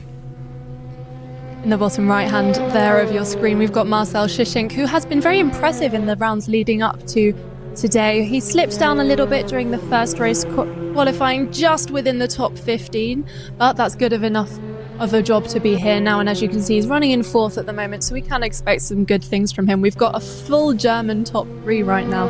That goes to show how focused this talent pool is. It's really great to see individuals like Lerner and Beneke who've been so brilliantly consistent throughout this series. It's so exciting to watch them race. You've got Haase in the bottom of your screen there. He's been fantastic, Florian as well.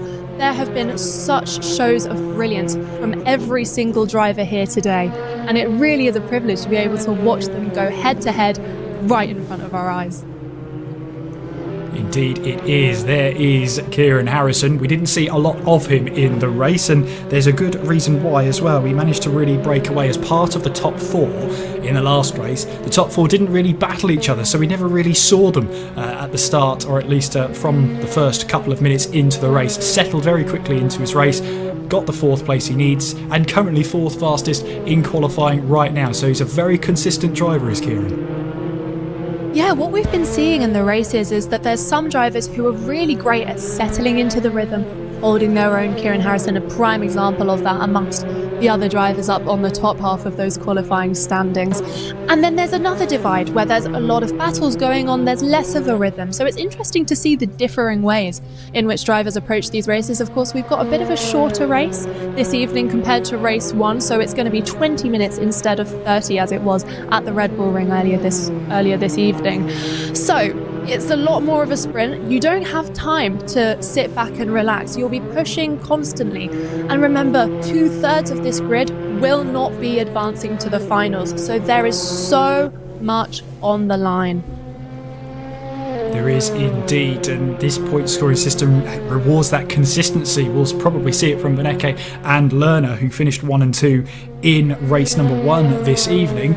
So if they lock out the top two once again, they're probably pretty much booking their spots. Everyone else behind them, they're saying, you can squabble away for positions. One of those who might be squabbling for position there is Nikodem Sobczyk, the Polish driver in the number 7, racing around right now. Finished 7th place in the race 1.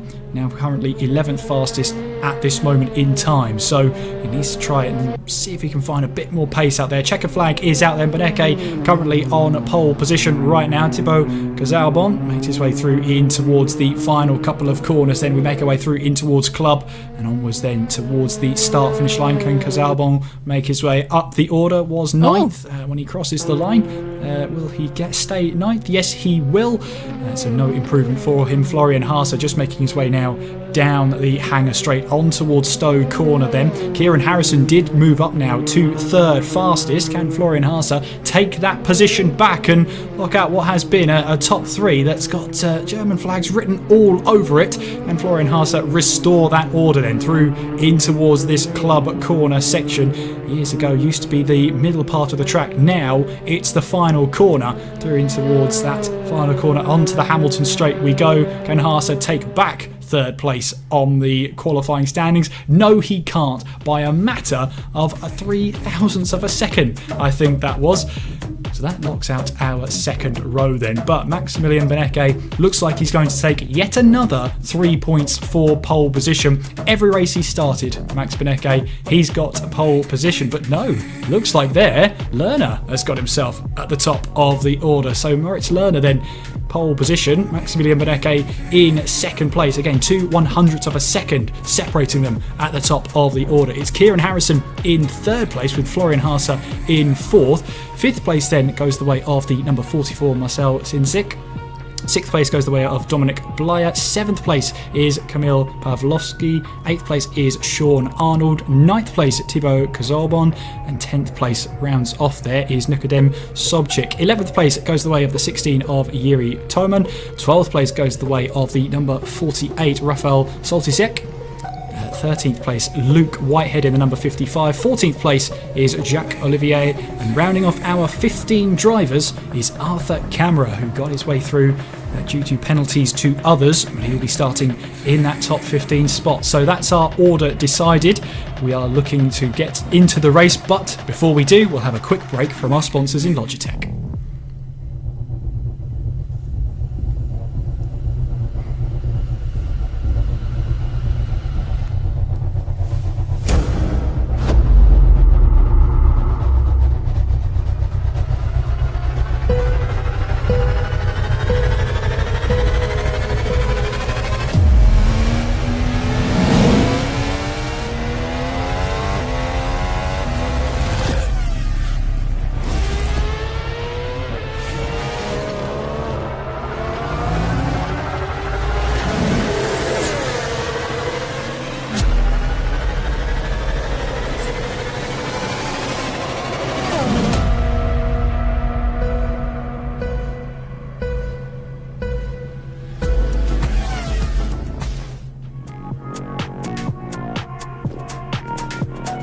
For 5 of our drivers tonight, a ticket to South Korea has got their name on it, but they're going to have to earn it. Our top 5 point scorers from both races tonight will have their names on the tickets. We're not too far away now from starting our 20-minute race here at Silverstone. It's the number 20, Moritz Lerner, on pole position then as we count up to all red lights are on.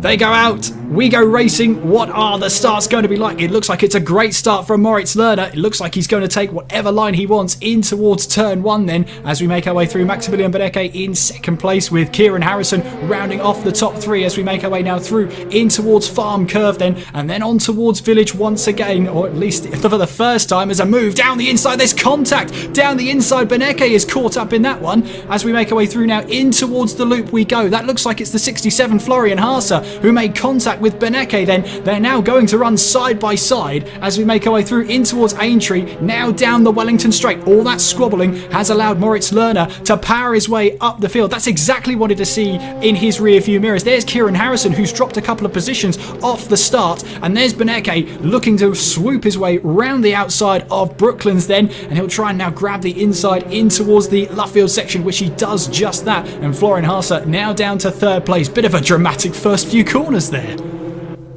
Florian Haase clinging on to whatever he can salvage there, whilst frankly Moritz Lerner speeds off into the distance. He says, thank you very much for causing that. Off I go, pulling a really nice gap there already, skirting around here at Cobbs. It's beautifully done, heading towards Maggots and Beck. It's a very fast part of the track here. They'll be pretty much flat out on their throttles, as we see here just how much of a gap that has afforded Moritz Lerner. Pulling away, off he goes as everybody else scrambles. They are going too wide round here. It's a relatively wide track. They can afford to do so, but what they cannot afford to do is make contact and ruin their own race.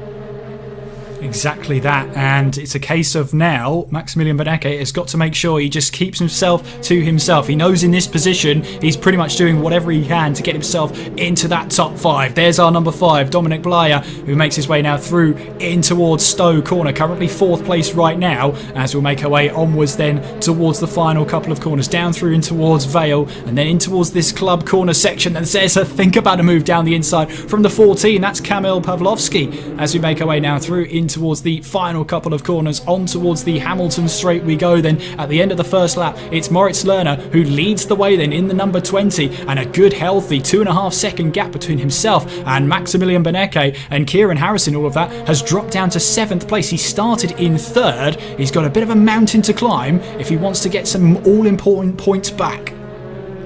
Seems that a lot of them will have a fair amount of a mountain to climb there, but if anyone can close up that gap that's already opened up at the front, it's certainly Max Beneke. He's been absolutely exceptional, and I don't doubt that if there is anybody on this grid who can make that lunge, it would be him. We can see here it's starting to calm down a little bit. There's a little bit of a tussle at the back there, but otherwise calming out quite nicely coming through here. We can see as the race progresses how the drivers choose to take this. Again, we've already got 17 minutes left. There is not that much longer to go. And you can see here there's a couple of jewels just starting to open up a little bit, just trying Dominic Blyer to see what he can get done there. But already you can start to see patterns emerging within the order. Florian Haase then will have his rear view mirrors full of Dominic Blyer as we make our way through in towards this flying right-hander then of Copse Corner. And Beneke has managed to just get himself away from the action here, away from all of the drama behind him, and that's going to be so important at this stage. Haase then has got Dominic Blyer right behind him there. There you can see the camera in camera. You've got Haase on the bottom camera, you've got Blyer on the top camera, in the opponent camera there, as they all now make their way on towards the hangar straight. Really important that you make sure you don't lose too much time. We saw Sean Arnold about a lap or half a lap ago run a little bit deep in towards Village there, lost a position or two, and is now down to 11th place. And Sean Arnold, who finished 3rd place in race number 1 tonight, currently finds himself outside of the top 10. Looks exactly like we were saying earlier. Even the slightest hint of a mistake and you will be losing positions. Gosh, we can see there's so little between Dominic Blyer there, just really pushing Florian Haase to the absolute limit, making sure that nothing is going to happen there. You can see the front two have pulled away a little bit. It seems that Max Beneke has managed to pull something of a gap. There's 2 seconds though still between him and Moritz Lerner, so he's still got a fair amount to do. The main concern around a track like Silverstone in a spec series is the fact that there's a lot of corners, aka a lot of opportunities to make up some time. You're not going to be able to take huge chunks out on the straights, so you need to be nailing absolutely every one of these corner entries and exits, picking up the throttle as early as you can, getting as good of a line as you can. It's all important as well to make sure you stay focused. This is the battle for 3rd place. We've got Dominic Blyer ahead as we ride on board with Marcel Sinsick as we head our way through in towards Brooklands now, and then filing our way in through towards Luffield. And it's one of those waiting games perhaps, as there's a swap of position, or a couple of swaps of position, between Sean Arnold and Luke Whitehead further down the order, as they look to try and cement a place for 11th place right now. But And riding on board with Sinsik then, what we can't see is Kamil Pawlowski and Kieran Harrison also breathing down his neck as well. There's not much room for error, there's not much room to breathe, and possibly going too wide in towards Cop's corner should be pretty interesting. I didn't quite see who that was, but they both made it through. That might be Whitehead and Arnold actually, squabbling and battling away for position, and if that is, that's Luke Whitehead ahead now of Sean Arnold, heading through Maggots and in towards Beckett's there. Brilliant, lovely camera view to watch all our drivers feed their way through into that high speed that goes to then medium speed section of Maggots and Beckett's and then out of the Chapel Curve. One thing that's important to consider at a track like Silverstone, just as is its nature, is one corner and how you approach it will affect you for entirely the rest of the lap. For example, coming out of Copse through Maggots and Beckett's, your exit from Copse matters all the way to Stowe. So if Luke Whitehead has managed to get a great send there, which it looks like he has, he always shows his colours here. He's been absolutely brilliant. Oh, as we see a little Olivier there just seeming to run straight on, a little issue there, perhaps not quite nailing that. But it's so important to make sure that you dictate where you are on the track.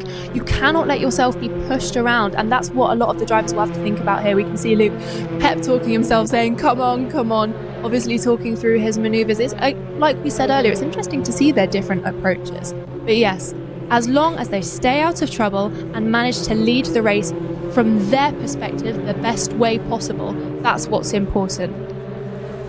Scholtesek is giving Luke Whitehead a run for his money here, as we see now making their way through in towards Aintree here. That number 48 is not going anywhere anytime soon out of Luke Whitehead's mirrors. We ride on board with Luke Whitehead looking over the rear wing as the 48 closes and closes. Rafael Scholtesek trying to see if he can find a way through. No way through this time around, and I love the different perspectives here, the different emotions shown on these drivers. Scholtesek looking like he's calculating the move here, deciding and calculating it all in his head.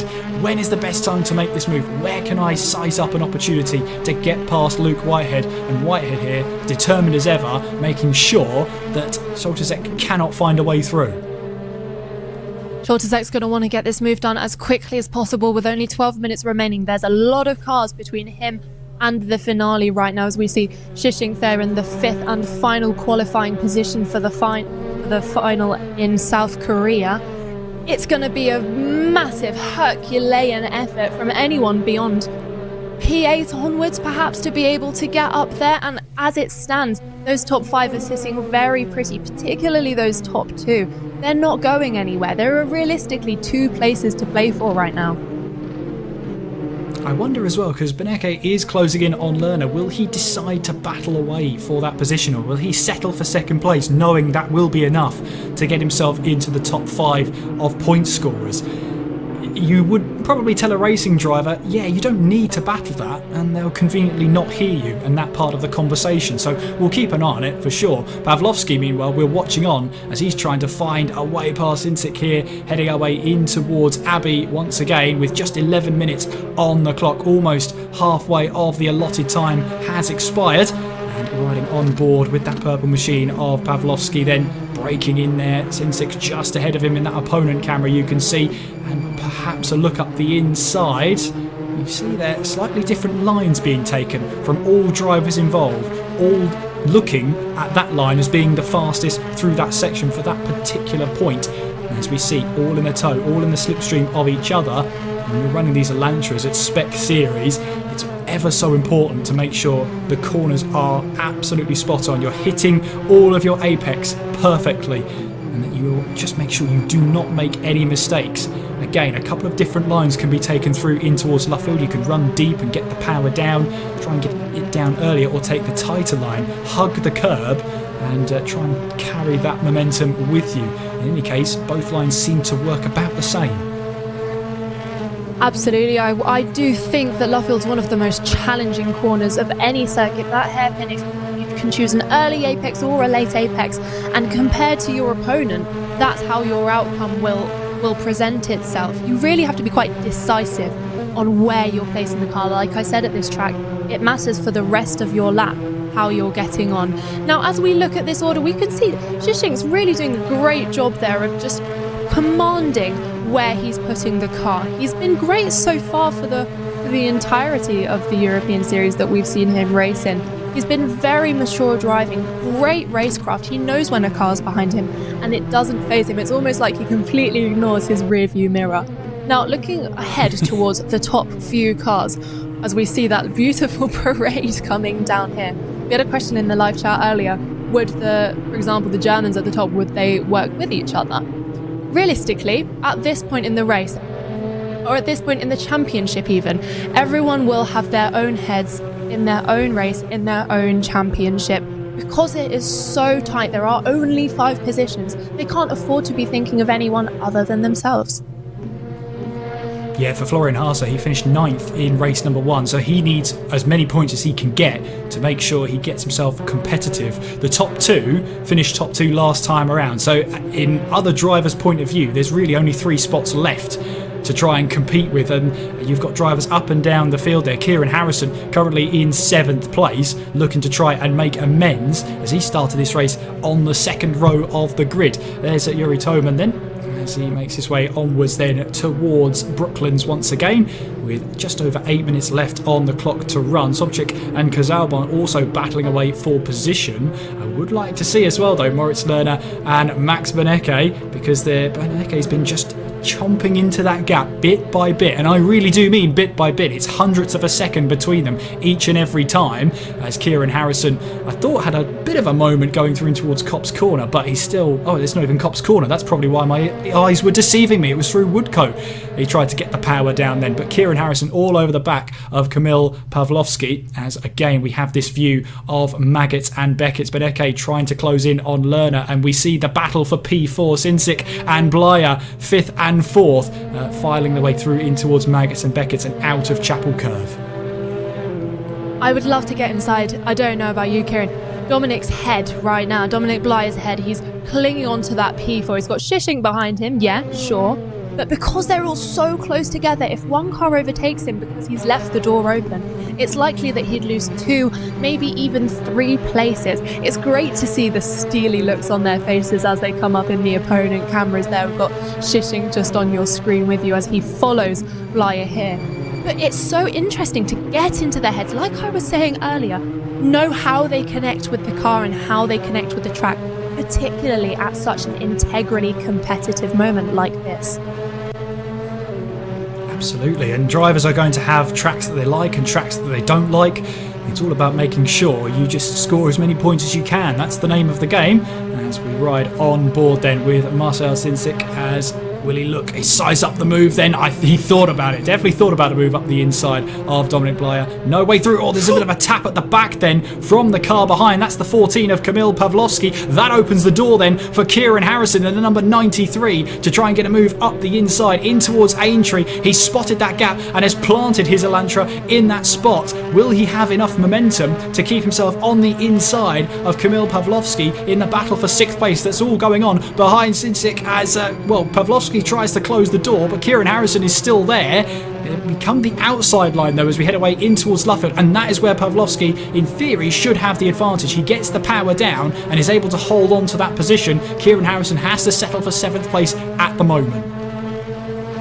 Yeah, Kieran Harrison and Kamil Pavlovsky there driving in almost a formation around those final few corners, neither relenting. We love to see it, this competitivity, but clean racing still. They did give each other room. There were a couple of slightly aggressive moves outwards, nothing that normal defending would rule out, but we can see here car number 16 there, Yuri Toman, getting involved now because that battle going on, that's given him the opportunity to get his nose in and see how it figures it out. So what we can see, as we've been seeing for the rest of the competition, is just how important it is not to get so caught up in your own battle, as Kieran Harrison is now learning, that you forget that there's people behind you who will capitalise on any 10th of a second that you drop whilst you're consumed in your own fight. The fight isn't just with the car in front of you, it's with every single driver behind you. Very good question in the chat though, asking about what if Lerner and Beneke, because they've had a P1, a P2 and a pole position each, how does their position get decided? It's the result of the second race that's the tiebreaker. So Lerner would finish first in the standings and Beneke would finish second as it stands. Kazorban and Sobchik are battling away for position then as we make our way through in towards the final corner. Kazorban in 9th place, Sobchik in 10th as they look to try and battle hard on this one as we head through the first corner. Just 4.5 minutes remain in this one, so we're looking at probably 2 more laps. Yeah, and as you observed, Kieran, Beneke there just inching ever closer to Moritz Lerner there. Now the gap is sub 1 second, fluctuating around the half a second to a second mark, but he's chipping away, and like you said, with only a couple laps to go, if he's going to make a move, now will be the time. Will he? I'd love to hear your opinion actually, Kieran. Do you think he would risk it? I think he would. He's got to score the points. That's all that matters at this stage. There's no sort of playing it safe and finishing in the top 5 will get you there. No, you have to score as many points as possible. So Blyer and Sinsik here will be battling hard. Sinsik, by the way, finished 13th place in race number 1. He needs these points. He's going to go for this move. There's no doubt about that. Oh, let's see how this unfolds as the lap progresses. We've only got 3.5 minutes left on the timer. If he's going to do it, it needs to be absolutely right now, and he needs to make it stick. He's been fantastic, Marshall Sinsik, but he's going to need to make a bold move here as we see them coming round. It's really difficult to judge when they're going to just take that lunge, take that extra step here. He's following Blyer beautifully and doing so at a safe distance to himself, but he's going to need to take the lunge at some point. Like you said, he might be safe within the top 5, but safe is in quotation marks there. He desperately needs these points. We can see the slipstream in action here, just inching ever closer and closer to Blyer, almost so close that he can just tap the rear of his car, just kiss the bumper. Remind him, I'm right here. Don't you put a foot down. They come down Stowe, heading towards the Vale chicane. Coming round Club Corner is going to be a very decisive point here. The Vale chicane is one of the slowest parts of this track. There's a dangerous little sausage curb there that he beautifully avoids. And coming round Club, it doesn't seem like he's any more closer to getting that position off of Dominic Blyer. This is important for Sinsik. He knows he has to make this move. Dominic Blyer finished 5th place in race number 1, so he's putting himself in good stead for a place in the top 5. Sinsik needs to make the move happen. Through in towards the second corner at Farm Curve. Now sizing up in towards Village Den, but no way through for the Hungarian on this occasion. He's just trying to see if he can manufacture this move, see if he can find a way up the inside or around the outside, but Dominic Blyer is proving a worthy adversary. He cannot find a way through at this point in time, and we saw Dominic Blyer and Jack Olivier have this as well. Jack Olivier was defending hard. Dominic Blyer found it hard to get through, or maybe was just holding back slightly until the right moment. Now he's on the receiving end of this now, and Sinsik is in control to try and find a way past. Dominic Blyer though able to keep himself ahead. Both of them are closing on Florian Haase up ahead meanwhile, so it's a case of they might be working together at this stage in a driver-only championship where it's Sinsik out of all of them who really needs these points. Yeah, you can see Dominic here. There's the rear view as well, excellently, so nicely displays just how close Sinsik is coming to his behind. The thing is, he's making that car so wide, the gap might be closing, but there's still no open door for Sinsik to just sneak through. So if Marcel does want to make up this pace, he's going to have to take a really big risk. Dominic Blyer's not going to let this pass him by easily whatsoever. Not by the slightest. Sinsik then making his way out of Chapel Curve and on towards the Hangar Straight, trying to use as much of the slipstream from Dominic Blyer as possible. Meanwhile, behind them, Pavlovsky feels the need to defend from Kieran Harrison. Pavlovsky gets the inside line. Can he try and hold on to that one? Keep his nose ahead? Yes, he can. Kieran Harrison tries to swap here. Now he'll have the outside line once again, but this time heading our way through in towards Vale. He backs out of it. Pavlovsky defends well and holds on to 6th place as we are on to our final lap of the race. Moritz Lerner makes his way across the line with about 20 odd seconds on the clock. Final lap of this race then, where you're probably going to see from one certain Hungarian, there's going to be a move that needs to be made at some point, but there is your race leader, and as it stands, he would be topping the regional semi-final charts for Europe. Moritz Lerner could not possibly be in a better position than he is now if he just holds on for the remainder of this lap, which, with as it stands a 1.3 second gap, it looks like he'll be in an absolutely optimal position coming into these World Finals in South Korea. And what an exciting opportunity for him, and heavily well deserved, as we see Dominic Blyer there. It looks like he's going to be able to hang on. Marcel Schunchik is all over him. He has been so consistent with his attacks. Full praise to Marcel there. He's been absolutely exceptional this race. It's so hard to keep putting that pressure on, both applying it and from Dominic Blyer managing to withstand it and not letting him pass, not putting any mistakes out there for him to capitalize on. And as we come round, the clock's down to 0. We're on our final lap. I think we've got a pretty stable grid here now. Well, let's see, we've still got half the circuit to go. I wouldn't call this too soon, as Sinsic here really attacking Kops, then running slightly wide, right onto the back now of Dominic Blyer as we head away through in towards Maggott and Beckett for the final time in this race then. As you said, Antonia, the timer has expired. It's going to be now or never here for the Hungarian to see if he can find his way through. He needs all of these points. He finished down in 13th in race number 1. He's got a good opportunity here. If he can keep closing and closing, he'll move to the right hand side of the track then, try and grab the inside line as we head away in towards Stowe Corner. Is he going to be far enough ahead as this Blyer swoops his way through? He'll hold on to the position for now. He'll keep the nose ahead, but as we head away in towards Vale and towards Club Corner for the final time, Blyer later on the brakes, can he get it all slowed down? Meanwhile, ahead of them, Moritz Lerner wins in Silverstone and puts himself at the top of the pecking order. Maximilian Benecke in second place. It's Florian Haase who finishes off in third place then. It looks like it's going to be Dominic Blyer in fourth, Marcel Schunchik in fifth place, Kamil Pawlowski rounding off the top 6. And there's a picture that paints 1,000 words. Moritz Lerner winning here in Silverstone.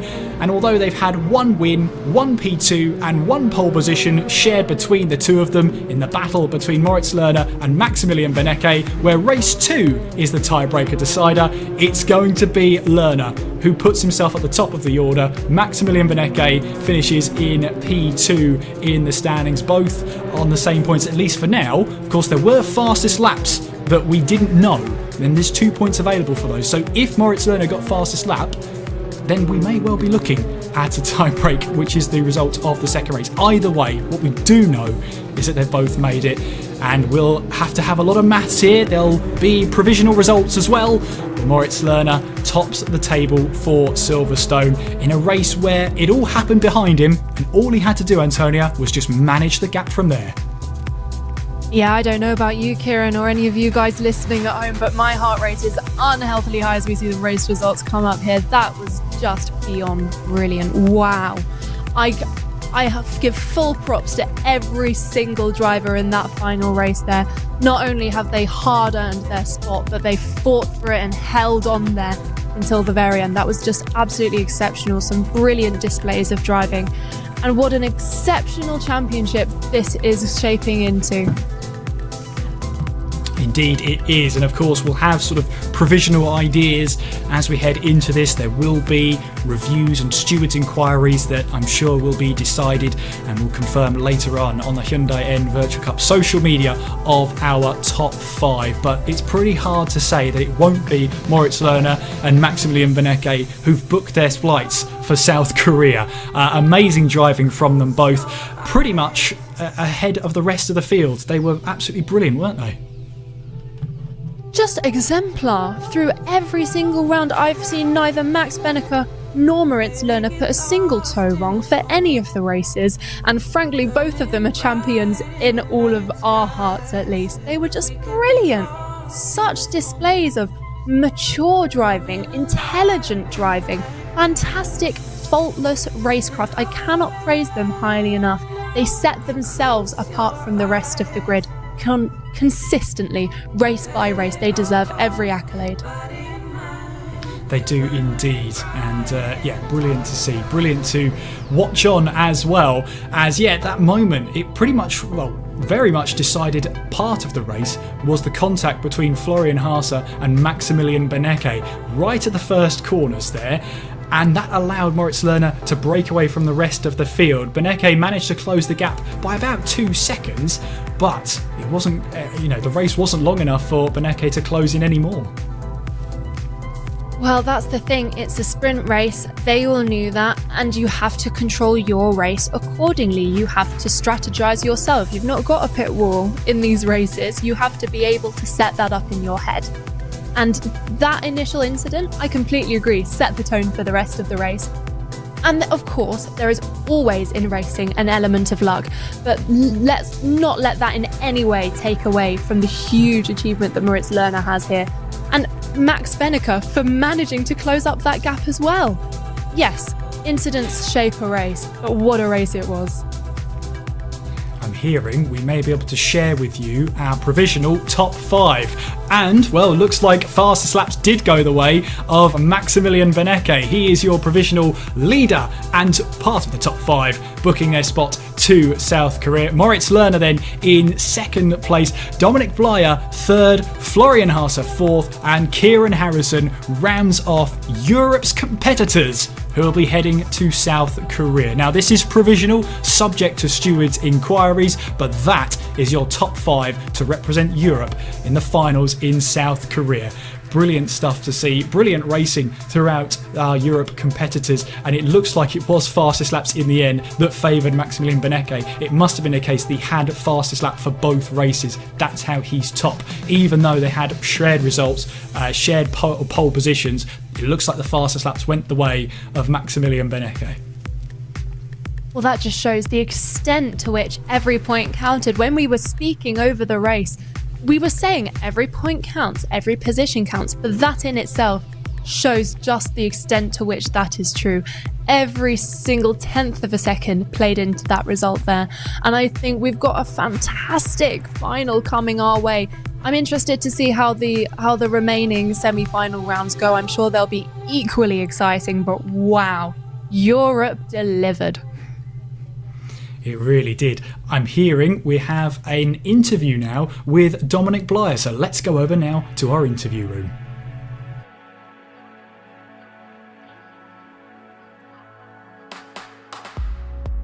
And Dominic, can you hear me? Hello, yes. Dominic, well, congratulations. You had a hard-fought battle out there, but you're one of our top 5, so huge congratulations to you. How were the 2 races for you tonight? I mean, you looked like you were on the attack for race 1 and on the defence for race 2. Yeah, it was very tough today. Didn't have quite pace for the top, but actually we managed it pretty well. The quality in first race wasn't the best for me. I didn't put the lap in, so I had to go through the field a bit. But yeah, and in the second race the car just stopped steering in the actual race, so I had to defend all the time. So yeah, I'm very happy, and I guess we see you in the LAN. Yes, absolutely. I mean, talk us through your feelings now. You've made the top 5, you're heading to South Korea. What does that mean to you? I think a lot. I can visit the South Korea also, so yeah, that's very nice, and yeah, I think that's it. I mean, let's talk about as well some of the journey you've had to make to get through. You've had to go through the pre-qualifiers, the qualifiers themselves, the semi-finals where you've got into the top 5. I mean, it's a culmination now. You're representing, you're one of Europe's drivers in the region, in the final, in the world finals. Yeah, the road was over long to be there. Actually, the people we are racing with are very quick, so competition is tough also. It's not easy, it's never easy, but yeah, we managed it. Was a bit lucky also, but yeah, I think we gonna represent good Europe on the LAN. I hope so. I think so. I think you will. Dominic, I'll leave you to go and celebrate now. Big congratulations. Well done on making it into the top 3. And I'm sure you're eyeing up South Korea already. Fully deserved. Well done. Thank you.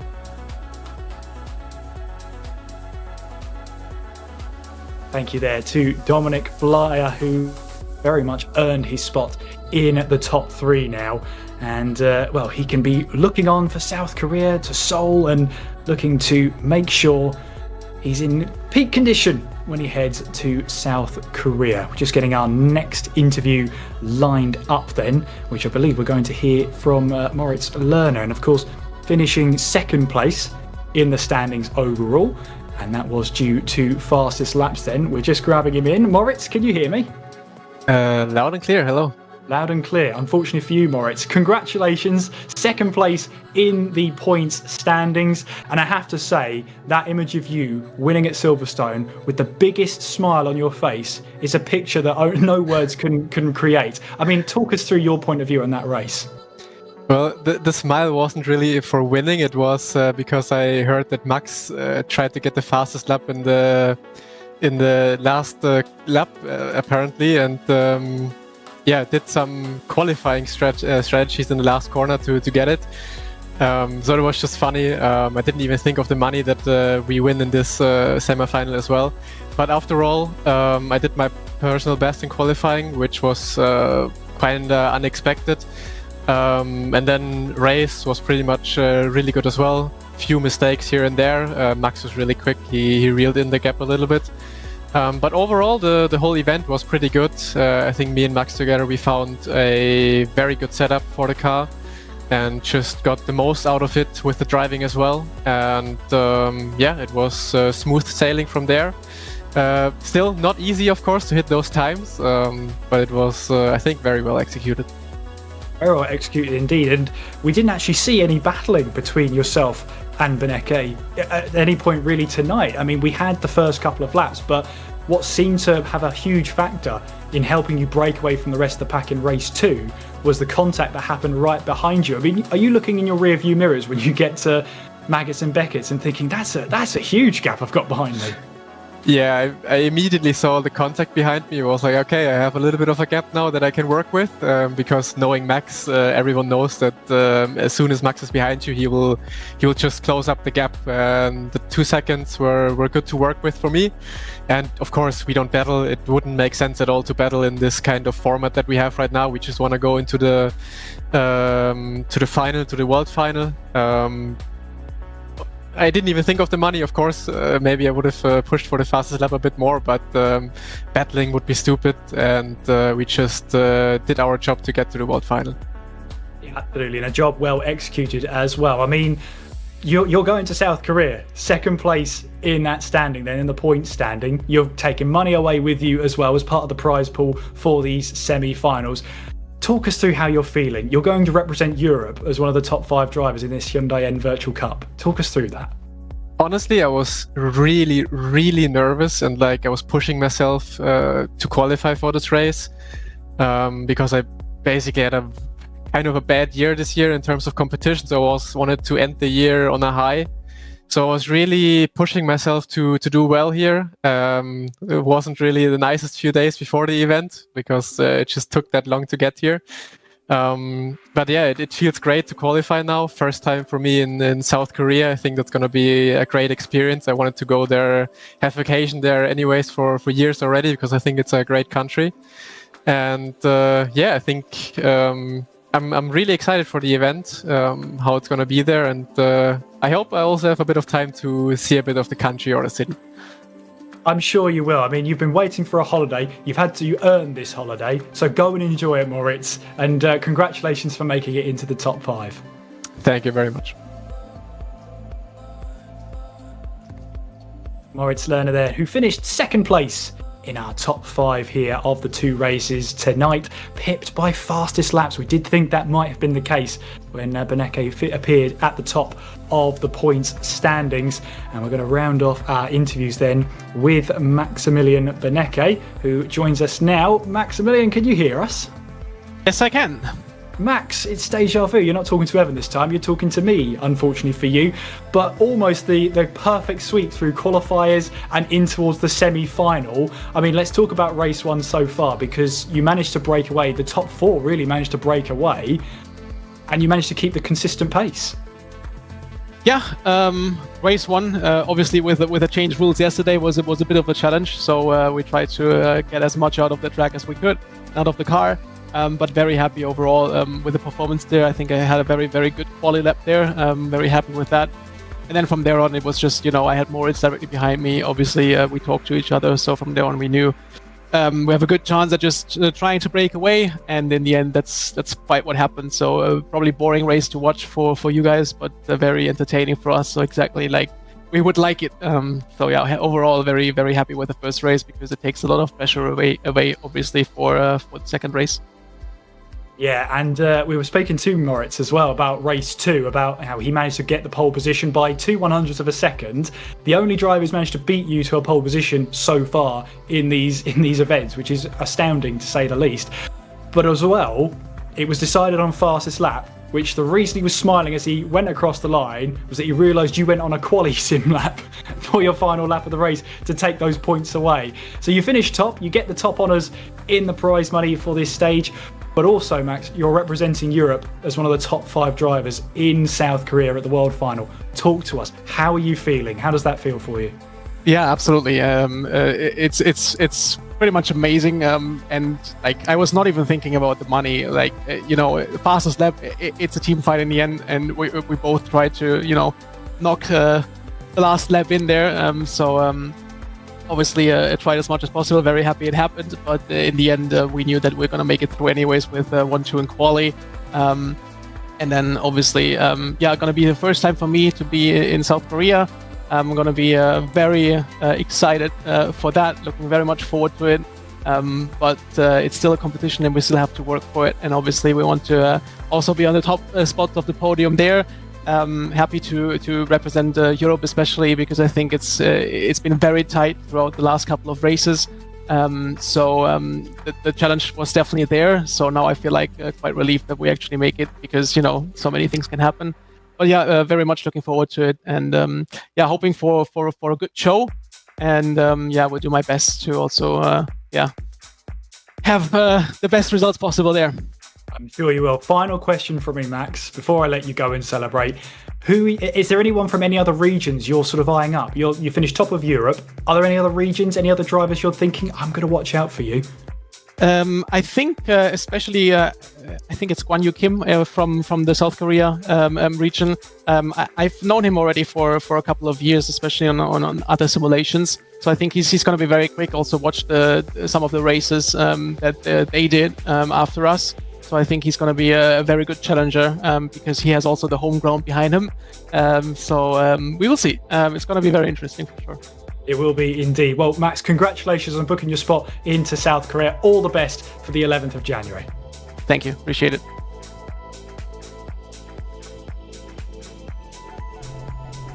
And so we know 5 drivers who are going to South Korea, 15 to go, Antonia. We have our USA semi-finals tomorrow. And if today is anything to go by, you should definitely tune in tomorrow. Oh my goodness, yeah, if you guys are listening at home to this, it seems like we are really in for a treat. Every round leading up to this has been so competitive, and it's so nice to see everything culminate in some really exciting semi-finals. I can only imagine what the World Finals are going to be like. I think they'll be absolutely riveting.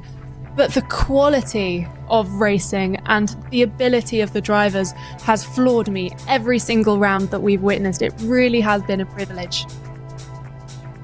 It really has, and we followed as well the regional qualifiers for the United States. They are hard and fast racing. Don't be scared about door-to-door contact. That's all for tomorrow. Make sure you do join us then. Subscribe to the channel so you make sure you get the notification we go live so you don't miss the action. Antonia, it's been a pleasure to bring these races to our audience with you.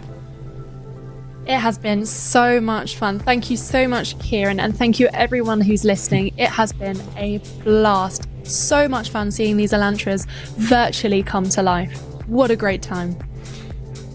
What a great time. More to come tomorrow. Thank you so much for watching along. Make sure you do tune in to the USA semi-finals tomorrow. Thank you as well to all of our sponsors. You can see them down below as well for helping us bring you the Hyundai N Virtual Cup. And until tomorrow, when we head stateside to find the next 5 drivers, you'll have to wait with us and tune in tomorrow to see who will make it. Until then, take care of yourselves and we'll see you tomorrow.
Thank you.